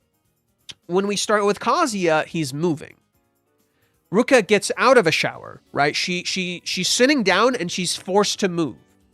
Right? That's literally what happens with Ruka. She's sitting down and she's forced to move. Kazuya starts by moving and he ends by sitting down. It's totally reversed. I'll have to watch the first part of the VOD later. It looks like you got a new take on this exciting stuff. Okay. He'll get to his unwanted stepchildren if there's time. You're not my unwanted stepchildren, Jesus. I've actually been reading more Twitch chat today than I have YouTube chat, okay? Ruka reminds me of the one Britney Spears song, I'm Not a Girl, Not Yet a Woman. Interesting. That's why I don't like this arc, because we don't really have a moment where she gets called out or punished for what she did. It's like fated just like that. I doubt Reiji will touch upon the subject in future, which is sad. No, I heavily disagree. Also, if that's your problem, mommy would like a word. If that's your problem, mommy would like a word. My dude, the entirety of Hawaiians is mommy not being punished for her actions and getting away with it. And yet, she's fucking miserable. And Kazuya's literal issue right now in the manga is the fact that he's not confronting mommy. Even though he knows something happened. And mommy is literally running away from her actions because she feels guilty. What Reiji is depicting is characters getting away with shit when they have certain things, such as being beautiful, or being a girl and beautiful, or being a guy and attractive. You get away, people in our world get away with things like that when they have certain perks, like being attractive, or having money, or having power, which mommy has pretty much all three of. Mommy has money, she has power, and she's beautiful. So she gets away with everything. Ruka is a kid, and she's beautiful. Therefore, a lot of the times, and Reiji is depicting this very effectively, the blame is literally deflected away from her. And yet it's fucking hovering over her like a fucking Damocles sword. It's literally just waiting to goddamn drop on her. Right?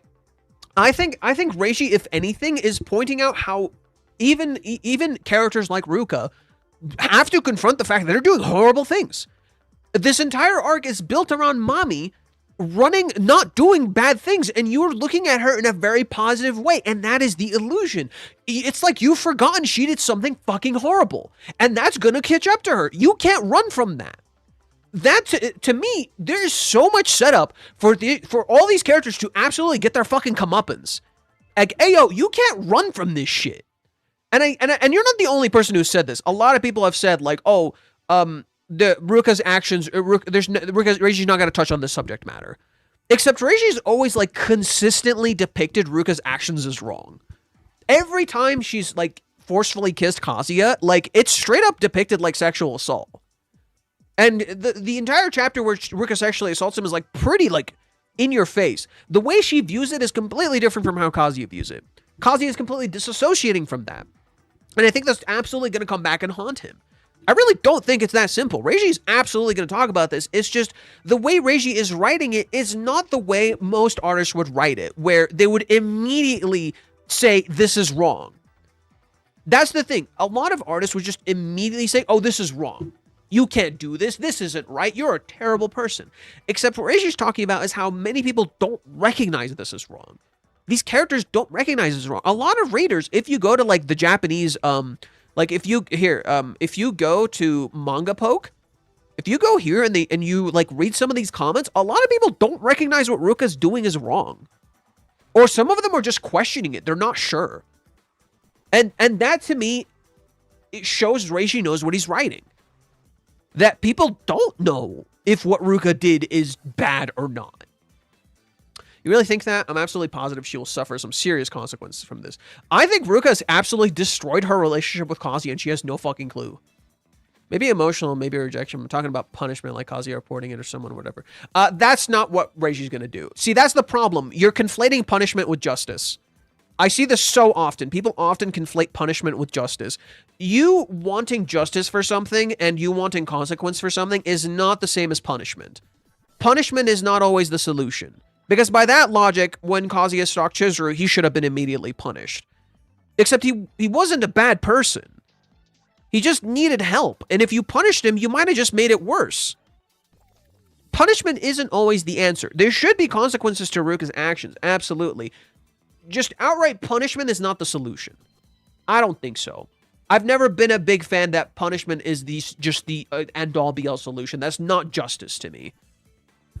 Justice and punishment sometimes are the same thing. No, they're not. They're never the same thing. I do not believe that for a second. Justice and punishment are not the same thing.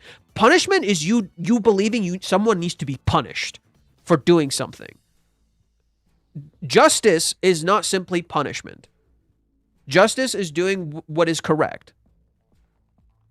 And justice is often shaped by our morals, not by like someone deserves to be hit, someone deserves to be punished. It's not simply just punishment.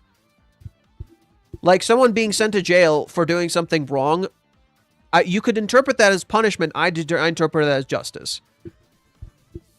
That's not, to me, that's not punishment. That's justice. I don't think that's the same thing. Just like vengeance and justice. Vengeance and justice are not the same thing. In no way, shape, or form are vengeance and justice the same thing.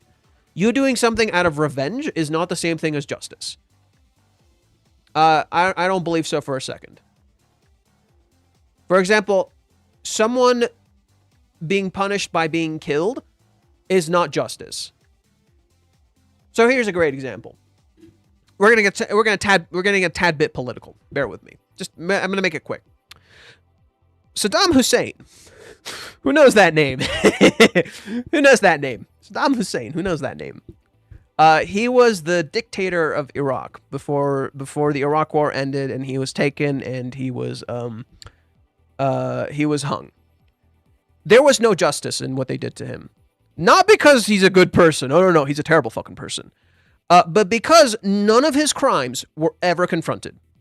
He was merely punished. There was no justice. He was merely punished. And I think that is a disservice to every single person he's harmed. Because, do you know why they killed him? Do you know why they hung him? They hung him because he didn't let himself be assassinated. I'm not fucking kidding you. That is their reasoning. instead of all the goddamn war crimes he committed. There was no justice for any of his victims. People don't know what this man did. It is barely on Wikipedia. Half of this shit is not fucking reported. That's not justice, that's punishment. All you did was just punish a dude. There was no justice for anyone. I think there's a very clear distinction there. It is the same with vengeance. Vengeance is not justice in no way, shape, or form. Do they blur? Do they sometimes blur where you get them confused? Yes. Do people often get justice and punishment confused? Do people often get justice and vengeance confused? Yes. They are not the same thing. And I will stand by that no matter what. They are not the same thing. I don't think that's a good direction to take in my honest opinion, but she could cause Kazuya to face legal issues, ironically, because of that perception. That would be interesting, right? The consequences of Ruka's actions, Kazuya faces legal issues because of her.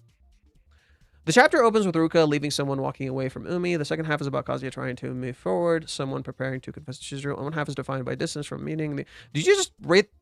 You just wrote the same thing, bro? What the fuck? I was going to read it eventually. That's why to me the whole Ruka shtick is just lame and shock value, which shouldn't be handled like that. No, I just heavily disagree with that. It is not shock value. I heavily disagree. This is in no way, shape, or form shock value.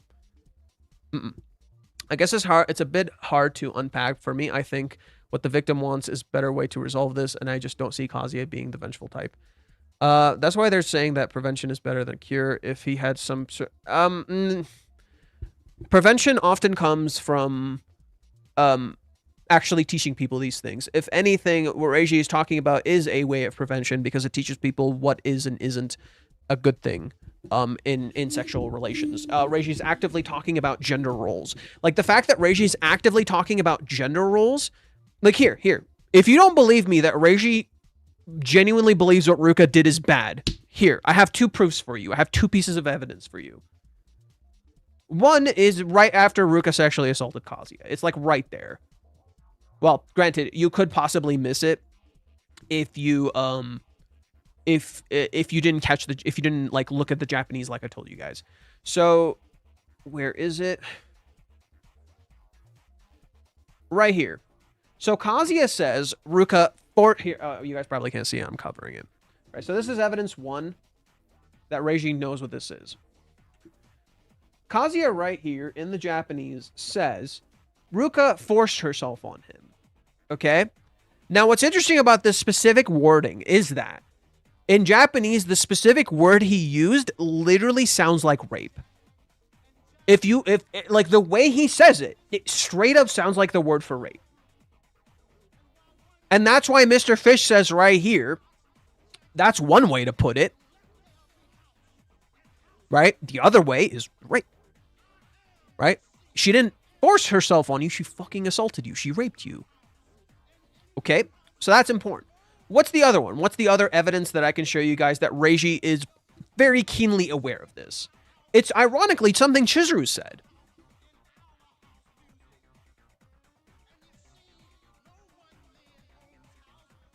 Okay. Right here. Okay, listen to Chizuru's words very carefully. Everyone looks to the boyfriend to shower his girlfriend with compliments all the time, as if nothing else matters as long as the girl is loved. That's what society seems to think, but I hate that.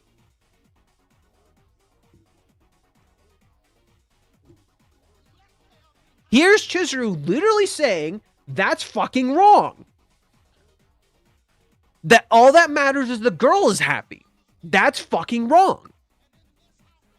What is going on right now in the manga? Right, Ruka's, right? Why is Ruka, oh man, Kazuya's making Ruka sad. He fucking sucks. It's not like Ruka fucking sexually assaulted him. It's right there. The fact that Mommy is the villain of Hawaiians and just blatantly framed as a villain. The fact that Minnie treats Chizuru like a villain. The fact that Reiji actively talks through Kazuya's own language and words about equality.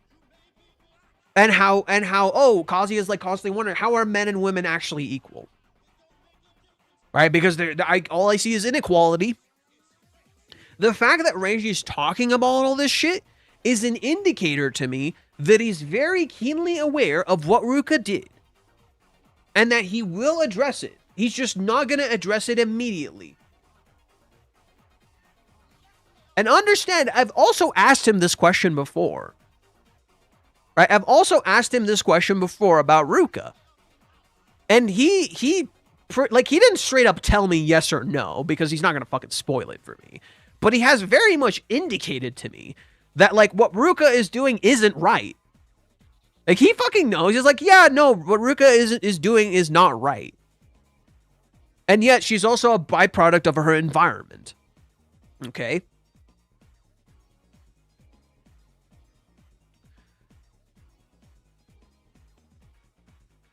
Okay. Well, there isn't some prevention, blah, blah, blah, blah.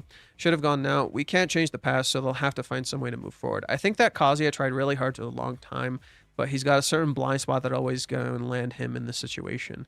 He trusted Ruka too much. He didn't know that his dick was his Achilles heel. That's funny, but also accurate. I'm certain that we'll not have a resolution to that. You can call me out on that if it happens. You can't compare stalking to sexual assault. That's not fair. Both are a crime. Both are a crime. If anything, I would argue stalking can be scarier at times. Because someone stalking you could sexually assault you. Like, both are invasion of privacy. One is just very physical and personal. One is, like, you literally don't feel like you're safe anywhere because someone's constantly following you. Both invade your privacy.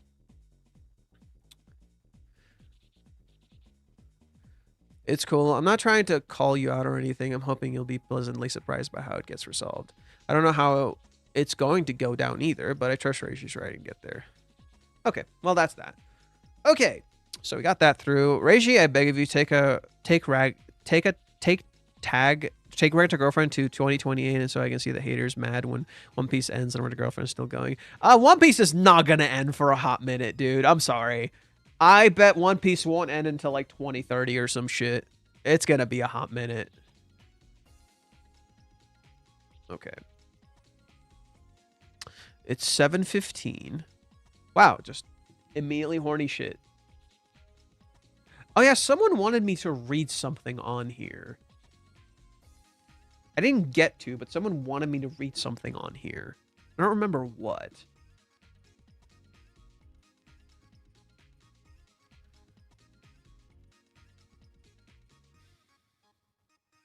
Here it is. Okay.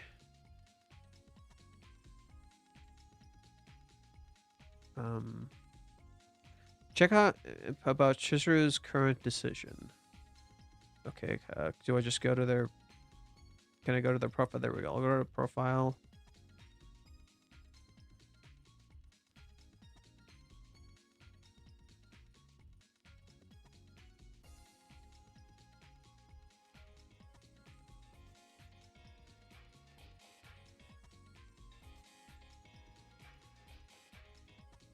Potato Bubble is in Doom mode lately. Bro, he's been in Doom mode for a fucking hot minute.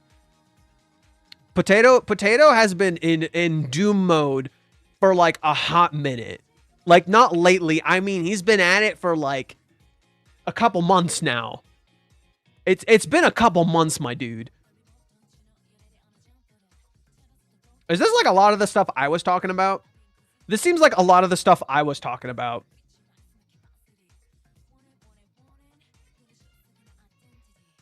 The one I'm not a... Yeah, this to me is a bit ridiculous. I get it. I get what they're going for here. I think this is a bit ridiculous. I had another user tell me about this. The whole line thing. I always thought that was a bit ridiculous. If anything, like, I think there's more of a comparison. Like, yes, this is connected to this, but it's a deeper connection to Hawaiians. And Hawaiians is connected to this thing. So, I don't know. Like, I see it, but I felt it was more connected to Hawaiians. Okay, this seems like it's a bit long. I don't know if I want to read this right now. I might read it another time. Wait, is this Persona 4? It is. Yeah, this is Persona 4. Am I crazy? Yeah, pursuing my true self. Yeah, it's Persona 4. I was right.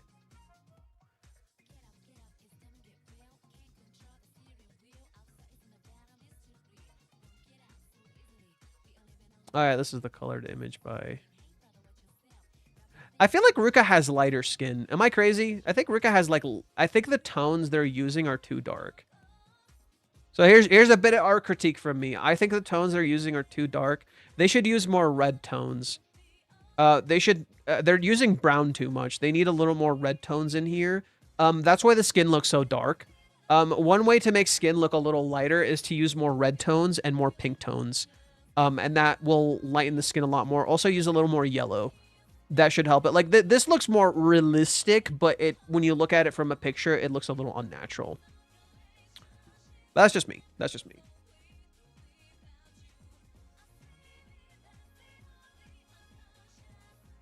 You can not like the pacing. I don't think you should get angry about it. You can not like the pacing.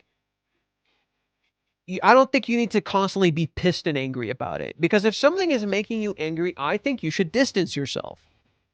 I think you should distance yourself, take a deep breath, change up your stance, change up your attitude, change up your thing. I'm not mad, just sad. That's okay. Then and that's the same thing. You should also create some distance. Like you should establish healthy boundaries of the things that you like, and not just be sad or upset, and not let your desires rule how you feel about this thing. Okay? Like, I'm not mad or sad about this story. It's just good to create healthy boundaries so you don't like let these negative emotions control how you feel about this thing that you like or maybe dislike, or maybe you can look at it from a different lens. Like, I think it's just not a good idea, you know? Like, I do other shit besides this, I just don't know what Reishi's cooking. And that's fine. Reishi has openly said, or not openly, like, it was it was in the Twitter spaces. He was literally saying, like, what he's writing is a mystery. You're meant to be confused. And he's laying out all the pieces one by one. I get it. Getting sad is showing you're passionate about something. And that's fine. I'm not saying don't be passionate about the thing that you love. I'm just saying don't let the negative emotion control you. You know, it's perfectly fine to be passionate about something. I just don't think you should let your negative emotion control you. You know? Like, if the passion is so much that it hurts, you need some space. You know? You should distance yourself a little bit. Give yourself a minute to, like, reclaim yourself and, like, relax. I get it, because then you turn into the unbearable haters. Not necessarily an unbearable hater, it's just you won't like the thing that you used to love. You know? And that sucks. That really sucks. Like, as someone who's experienced that, that's why I'm trying to, like, warn you guys about it. As someone who came to dislike something I genuinely loved, learn to create some distance, just so you don't end up disliking this thing. And if you don't like the pacing, that's fine. If it makes you feel sad, that's fine. Feel that emotion. That's okay, just don't sit with it. What was that? Kingdom Hearts. There was a point in my life where I fucking hated Kingdom Hearts. I thought it was dumb. And now, yet again, it is my favorite series of all time. Fucking love it.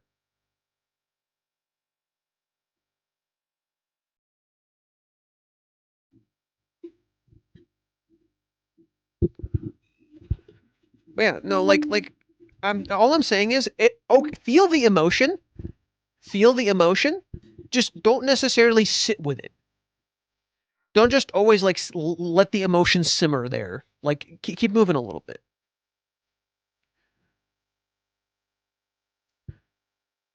Easy to say, Mr. Streamer. What do you mean easy to say? What the fuck are you on about?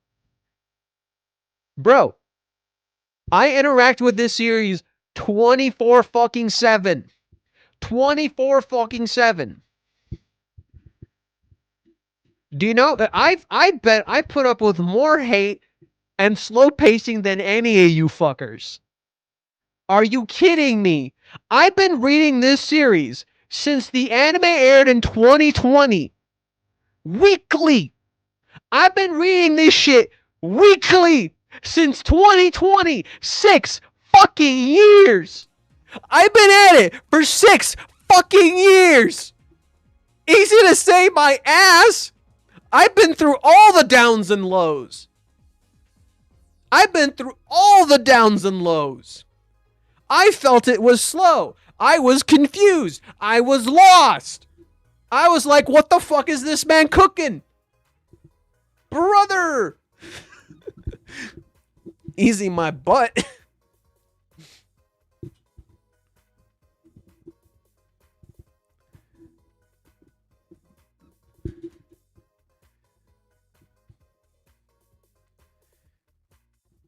I am just trying to impart life lessons. Whether you choose to listen or not, it is up to you.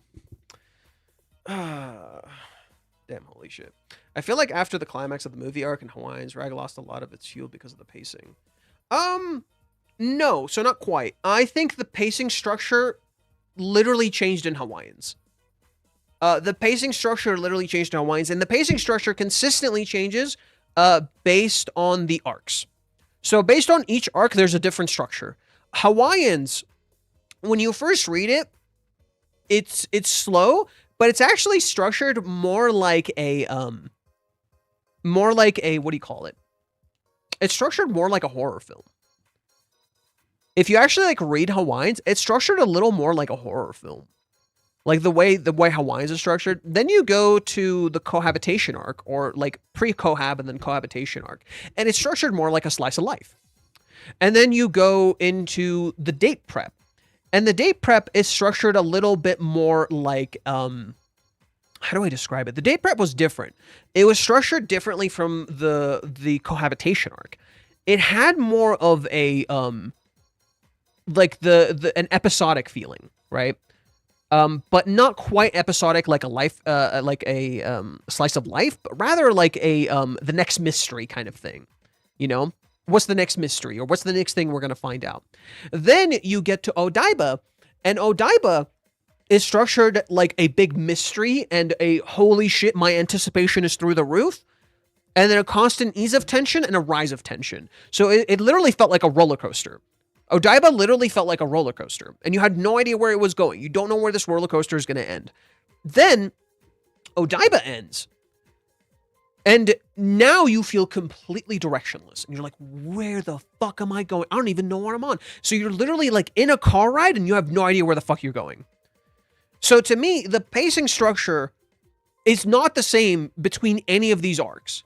They all parallel what the arc itself is, and they do adjust within the arcs of itself, right? So like the cohabitation arc is more of a saga, so it changes based on what's actually happening in these individual things. So initially, the cohabitation starts a little more episodic. Then when there is like particular arcs, like focused arcs, like Chizuru's birthday, there's a shift in space and like structure, right? There's definitely like more of a structure because there's a time constraint around that arc. So the birthday arc has a completely different structure from the cohabitation as a whole. It's the same thing with the Umi visit, right? The Umi slash Umi visit slash going to the nursery also has a bit of a different pace. It has like a tension underneath it all, so it moves actually faster. You're waiting for something to happen, and you don't know what's gonna fucking happen, and then it ends up being this like really lighthearted, cute thing. So the pacing and structure varies per arc within the entire saga. Even now, the pacing is a little strange. I would say the pacing right now has been more consistent than like anything before. I would say the pacing right now has been like the most consistent thing since kind of the cohabitation, and this arc kind of feels like the flip of the cohabitation arc. Whereas the cohabitation arc was slow-paced but comfortable, this is slow-paced but filled with tension. This arc is like completely different. Like this is literally the flip of the cohabitation arc. Whereas it's slow paced just like the cohab, but the cohab was chill. You're just waiting for the next chill thing until tension arises through the date, right? And until we get like a bit more tension through the date, right? It's the next big thing. Then you go to this arc. This arc is different. The tension arises through conflicts, right? What's the next conflict? What's the next trigger? And you're like, it's almost like you're like waiting for a bomb to blow up. right? And you can see some parallels to Hawaiians in that regard. But Hawaiians, again, it feels more like a horror film in its structure because of how it's paced. Like, there's a constant tension. I love the cohabitation arc so much. I miss it every day. And that's how you know Reiji succeeded. What makes this arc so fucking effective, the further you go, the more you miss the cohabitation arc. It is literally designed that way on purpose.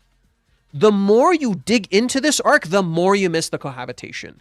And you start to realize what you lost. What did I talk about at the beginning of this stream? Some of you probably didn't see it, so it's okay. I'll just tell you. What we're currently going through in this arc is this idea of like, or maybe I didn't even say it here, actually. Yeah, I think I didn't say it here. Never mind. Ignore me. I think I didn't say it here. No. A big thing of this arc is appreciating things when they're gone. And appreciating what you had. Something I think Kazuya isn't really doing.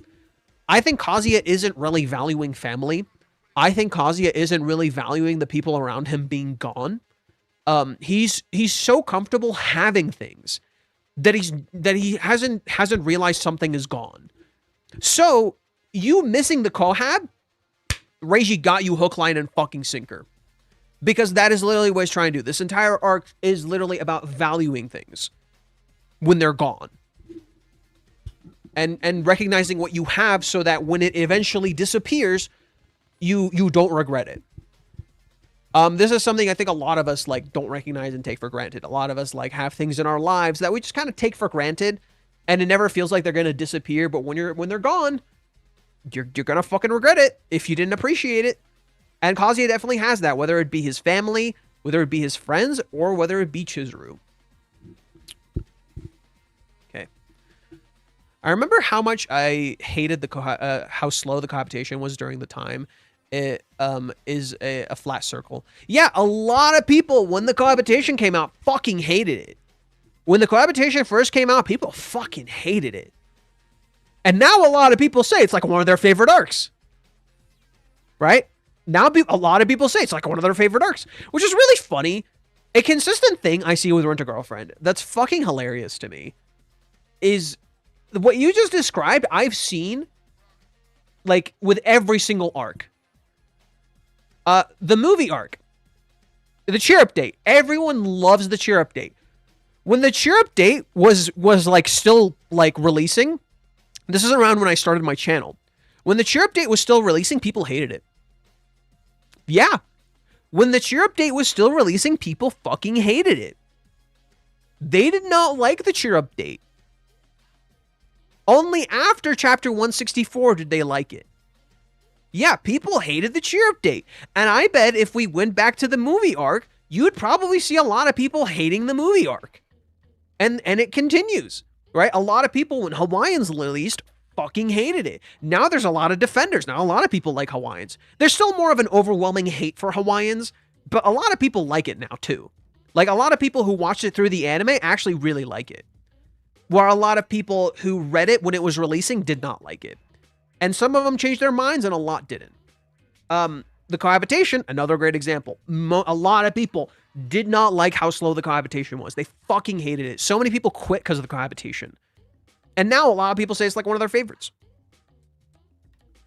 I never hated it. And that's fine. I'm not saying it's like specifically you. I'm just saying like a lot of people did. And then now a lot of people changed their fucking tunes. The Odyssey was underwhelming. I haven't seen it, so I have no clue. I have to see it for myself. As someone who's read the Iliad and the Odyssey, I'm curious. I'll have to see. Nolan tends to be like pretty good with certain things, so I'm down. I think the pacing feels slow because the story isn't trying to move the plot every chapter anymore. It's moving the characters' perspectives instead. The destination hasn't changed, but the way that each character understands it keeps changing. Yeah, a lot of this is character exploration.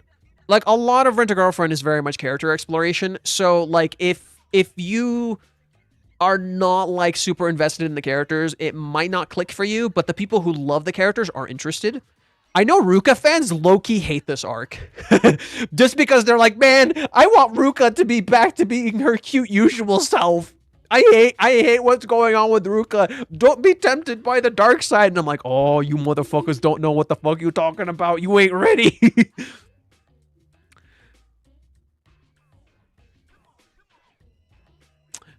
Rent-A-Girlfriend's pacing will forever be more tolerable than watching never-ending amnesia arcs in various manga. Bruh. I can't relate because I don't remember many amnesia arcs. So I can't really relate. Poor Ruka fans. Bro, some of the Japanese Ruka fans are fucking heated. They're so heated. I remember hating the period saga. The saga, cool word, don't at me for the meaning. So if you're talking about the period, it would have been the arc. So the menstruation, it would have been an arc. A saga is a collection of arcs or a collection of stories. So a saga doesn't really fit for that because the menstruation was like only a few chapters. It was just a set of art. It was just a set of chapters. So it wasn't a saga. It's just an arc. And hating because of the themes, but after rereading it, it's my top 5 Rent-A-Girlfriend moments, so I'm probably changed my mind. Again, I do think this arc, you need to sit with it a little bit. This arc, once we get the resolution, I'm betting you right now, I'm like very confident in this. Once we get the resolution to this arc and we understand where this has all been going, this arc will get so much better. I am betting you on this. Once we get the resolution to this arc and what the fuck Reiji's been going, what the fuck Reiji's been doing, I am betting you this arc will get like 10 times better. Clip it. Fucking clip it. Fucking clip it. I don't care how long it takes. It might take a while. I don't know how long it's gonna fucking take. But I am betting you once this is like fucking... Once we get the resolution to this arc and we see where this has all been going and Reiji's been fucking cooking, this arc is going to get like 10 times better. Speaking of which, I didn't even check where we are in the hero's journey. Where would we be in the hero's journey? Let me read the last few comments and we'll check the hero's journey. I might end it soon just because I got to get to bed soon. I got to get up early tomorrow. Tomorrow I could start at 1. It really depends. I could theoretically start at 1. I'm off at 12. Maybe I'll do 1:30 just so I can give them... Because I need like 20 minutes to get home. And then I gotta shower, and then I gotta sit down. So maybe 1 or 2. The magic high in the hero's journey. The magical high... Well, I know we're in the curve. I know we're in the upwards curve. That's where we are. We're definitely in the upwards curve. I don't know where in the upwards curve.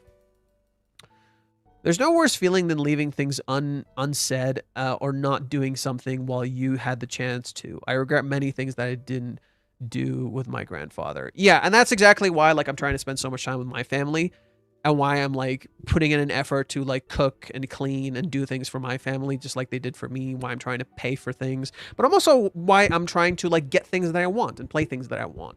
You know? I don't want to waste my time. You know? Like... Yeah. Hawaiians is only hated because they didn't understand what 218 was about.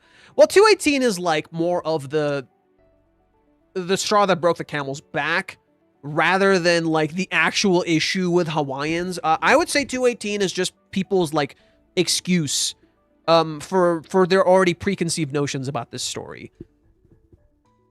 Which is pretty ironic because 218 is literally about breaking images.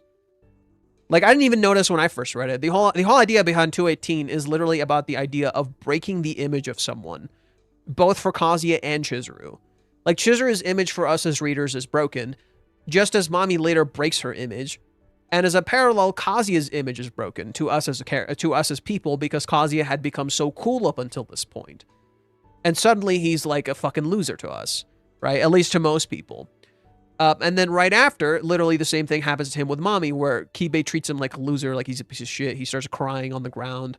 What Reiji did is literally shatter our image of the characters because we were so busy romanticizing them, we didn't see them for who they were. And in so doing, it resulted in their destruction. I think that's really ironic that for the people who do judge Hawaiians solely on 218. Because literally they cannot perceive their image of the story being shattered and they cannot understand it. I think that's hilarious. In that same way, I do think Hawaiians is a slow-paced arc that is intentionally about shattering your perspective of the story. People, when they read the movie arc, thought everything changed. And it did, but the conflicts were not confronted. The lie was never resolved or removed. And I think people wanted to pretend it wasn't there. And Kazuya and Chizuru somewhat mirror that to some degree. But the lie was there, and it needed to be faced. And because they didn't face it, and we as readers didn't face it, we weren't ready for what happened in that arc. That arc is not meant to be just out, give us exactly what we want. It gives us what we want, just not how we expected it. And it's a messy arc, but it's a really, really good arc. And I would argue now that it's done, right? Like, luckily, a lot of people don't have to put up with the release. You know, I will admit to one thing. As Hawaiians was releasing, it was pretty painful to read. It was really, really fucking slow. When Hawaiians was releasing, it was really fucking slow. But now I would argue you guys are pretty used to the slowness. Like, what you guys have now is like a more chill version of Hawaiians. Like, what we got now is kind of like Hawaiians. You guys are kind of low-key experiencing Hawaiians. But when Hawaiians was releasing, the pacing was kind of brutal. You guys don't have to put up with that anymore. Hawaiians is like, now, as a binge, oh man, the pacing is incredible. That's kind of the brilliance of this story. As a binge, it's really good. This is a really good story to binge. It's not a great story when you're like reading chapter by chapter, if you aren't like digging into every detail or appreciating every little thing, or just trying to see what the author is cooking, you know. If you're just in it for the instant gratification, it will fucking suck. Which is very fitting, because Rent-A-Girlfriend has always been very anti-instant gratification. Like, its whole thing is anti-instant gratification. Hawaiians is the best arc, bro, no doubt. I don't know if I would put Hawaiians as the best arc, but I will say something a little controversial. Hawaiians low-key better than movie arc. I don't know if I would say better than the cheer update, but low-key better than the movie arc. I think Hawaiians is such a powerful arc. But if you're in it to feel good, that's not your arc for you. Cosplay arc was nice. Yeah, I agree. If I had to pick an arc from Kohab, I like Chizuru's birthday. It's probably one of my favorites. Chizuru's birthday is fire. Fucking fire. I love Chizuru's birthday. Such a good fucking arc. Menstruation arc's pretty good. I like that one too.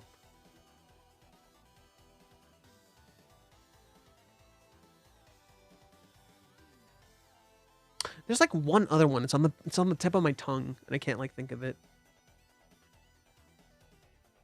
The Hawaiians arc, you, the reader, switch places and the whack-a-mole, and now you're the one who's constantly getting whacked as each chapter releases, but it's way better arc now that it's all out.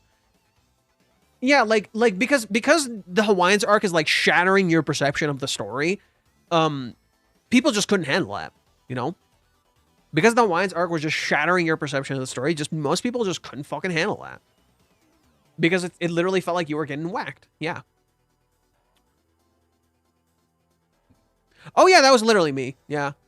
For me, it changed my whole perspective about the manga. Like, I didn't understand shit. That was literally my experience with Hawaiians. Just straight up. That was literally me. When I read 218, I realized I understood nothing. When I read 218, I realized I understood nothing. I'm like, oh, I have just fundamentally misunderstood this manga. I didn't know what the fuck I was reading. And when I came to that realization, the entire story like expanded like a fucking canvas. Anyways, okay, so let's go to the hero's journey. The hero's journey. Hero's journey. No, go away. Go away. Okay.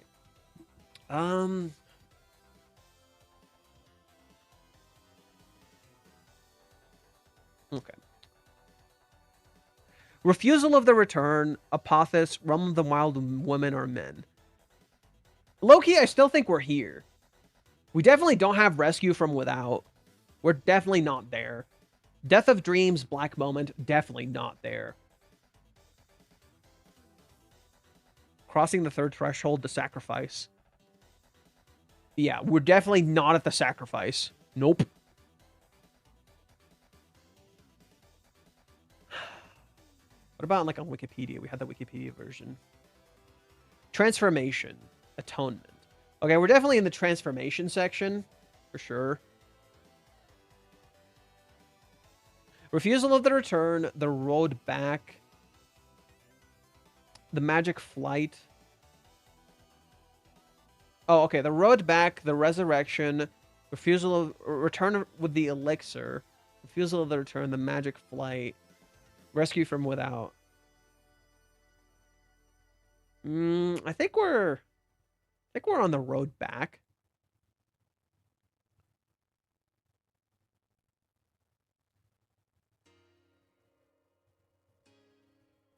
Atonement with the Father. Ultimate boon. Return. Refusal of the return.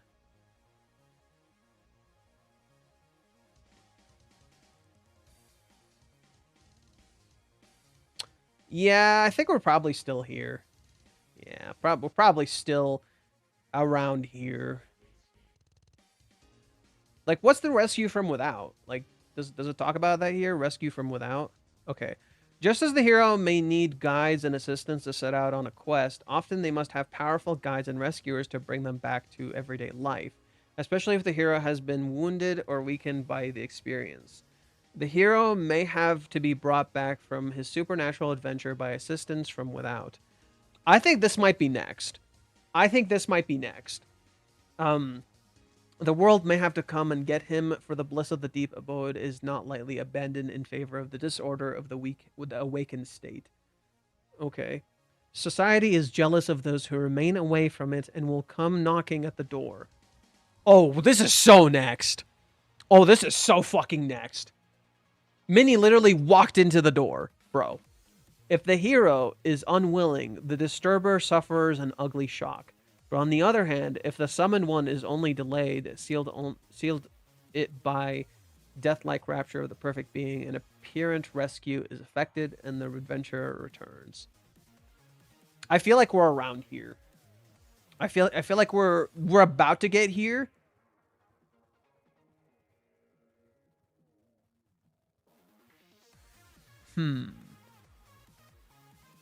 Maybe we're on the magic flight? I don't know.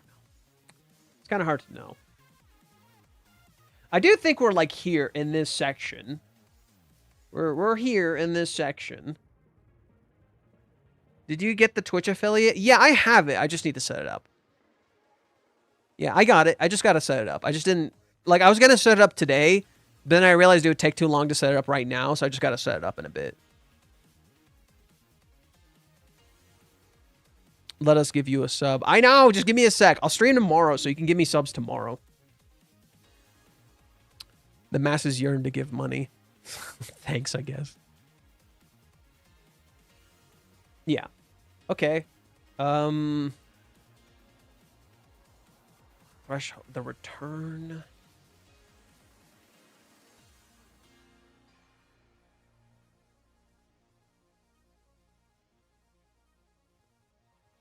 Okay.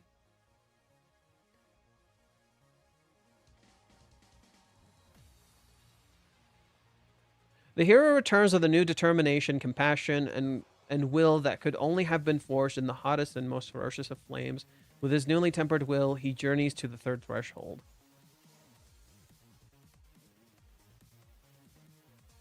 Man, I don't feel like we're there yet. Yeah, they kind of skip some stuff. You know, they kind of skip some stuff. They talk about the return, but they, like, skip all this.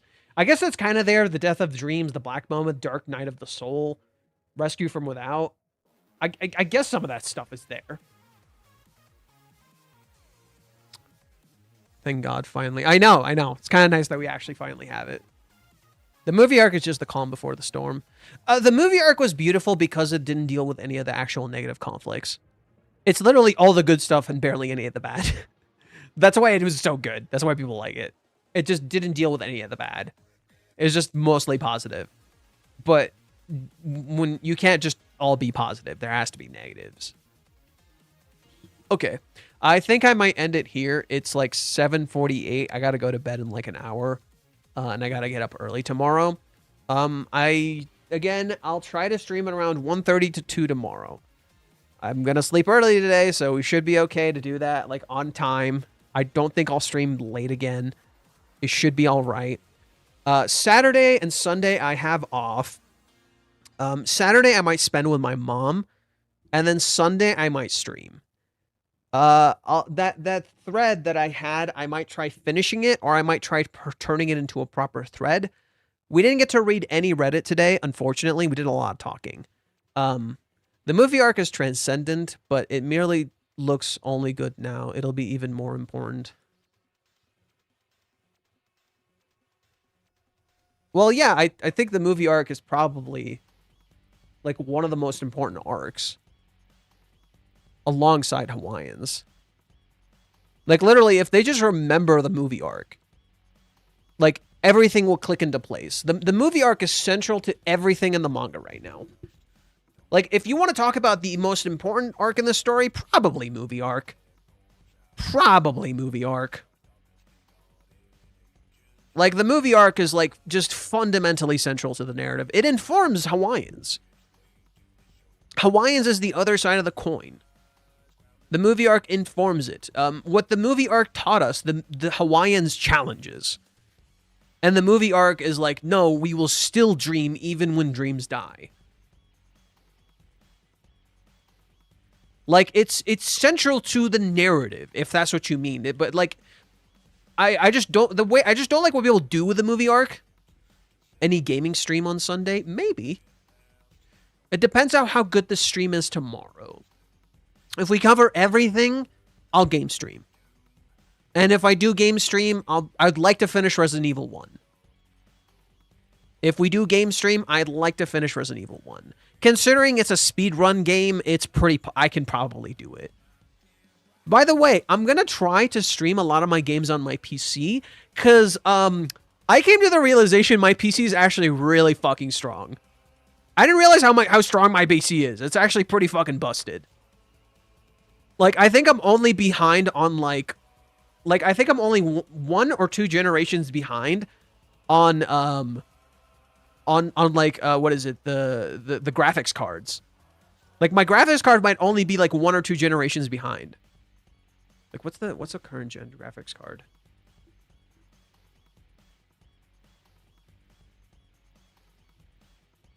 Fix card.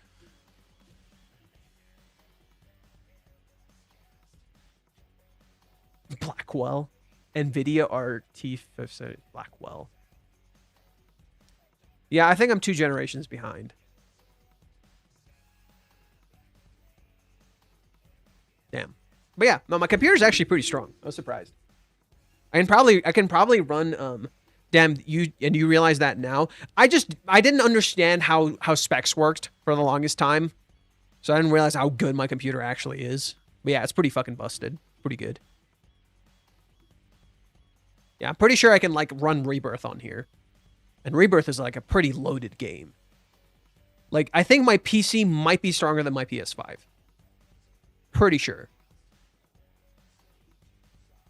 I could be wrong. Could be wrong. It might be stronger than my PS5.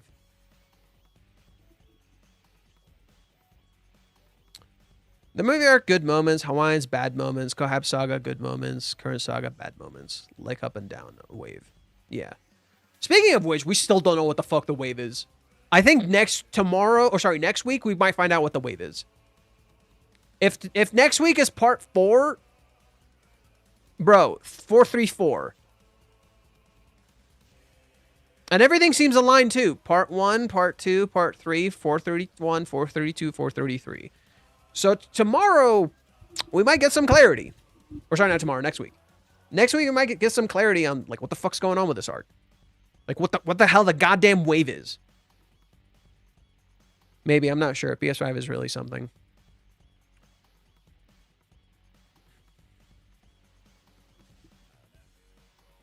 You know, not gonna bother. Not gonna bother. Don't care. Don't care. All's good. Someone pointed out to me today the next volume starts with 436 and ends with 444. 444. That's some cursed numbers. Yeah. Yeah. Well, no. No, would next... Wait. Actually, no, that might be right. Never mind. Yeah, would next volume start with 437 or 436? So next chapter would be the 7th chapter. Is 434. 8th chapter would be 435. 436 would be the last chapter. So it would start with 437. Right? Aren't we on the... Are we... Yeah, then the 7th chapter is next week. So 434. 435 is... Yeah, 435 is the 8th. And then the last chapter, 439. Oh, sorry, 436.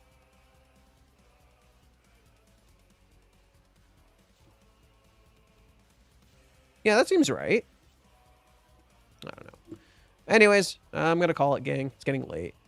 Thanks for tuning in. Hope you guys enjoyed. Hope this was fun. I'm not sure what else to say. I'll just try to get some good sleep so tomorrow we lock the fuck in. Alrighty, gang. Bye-bye. See you.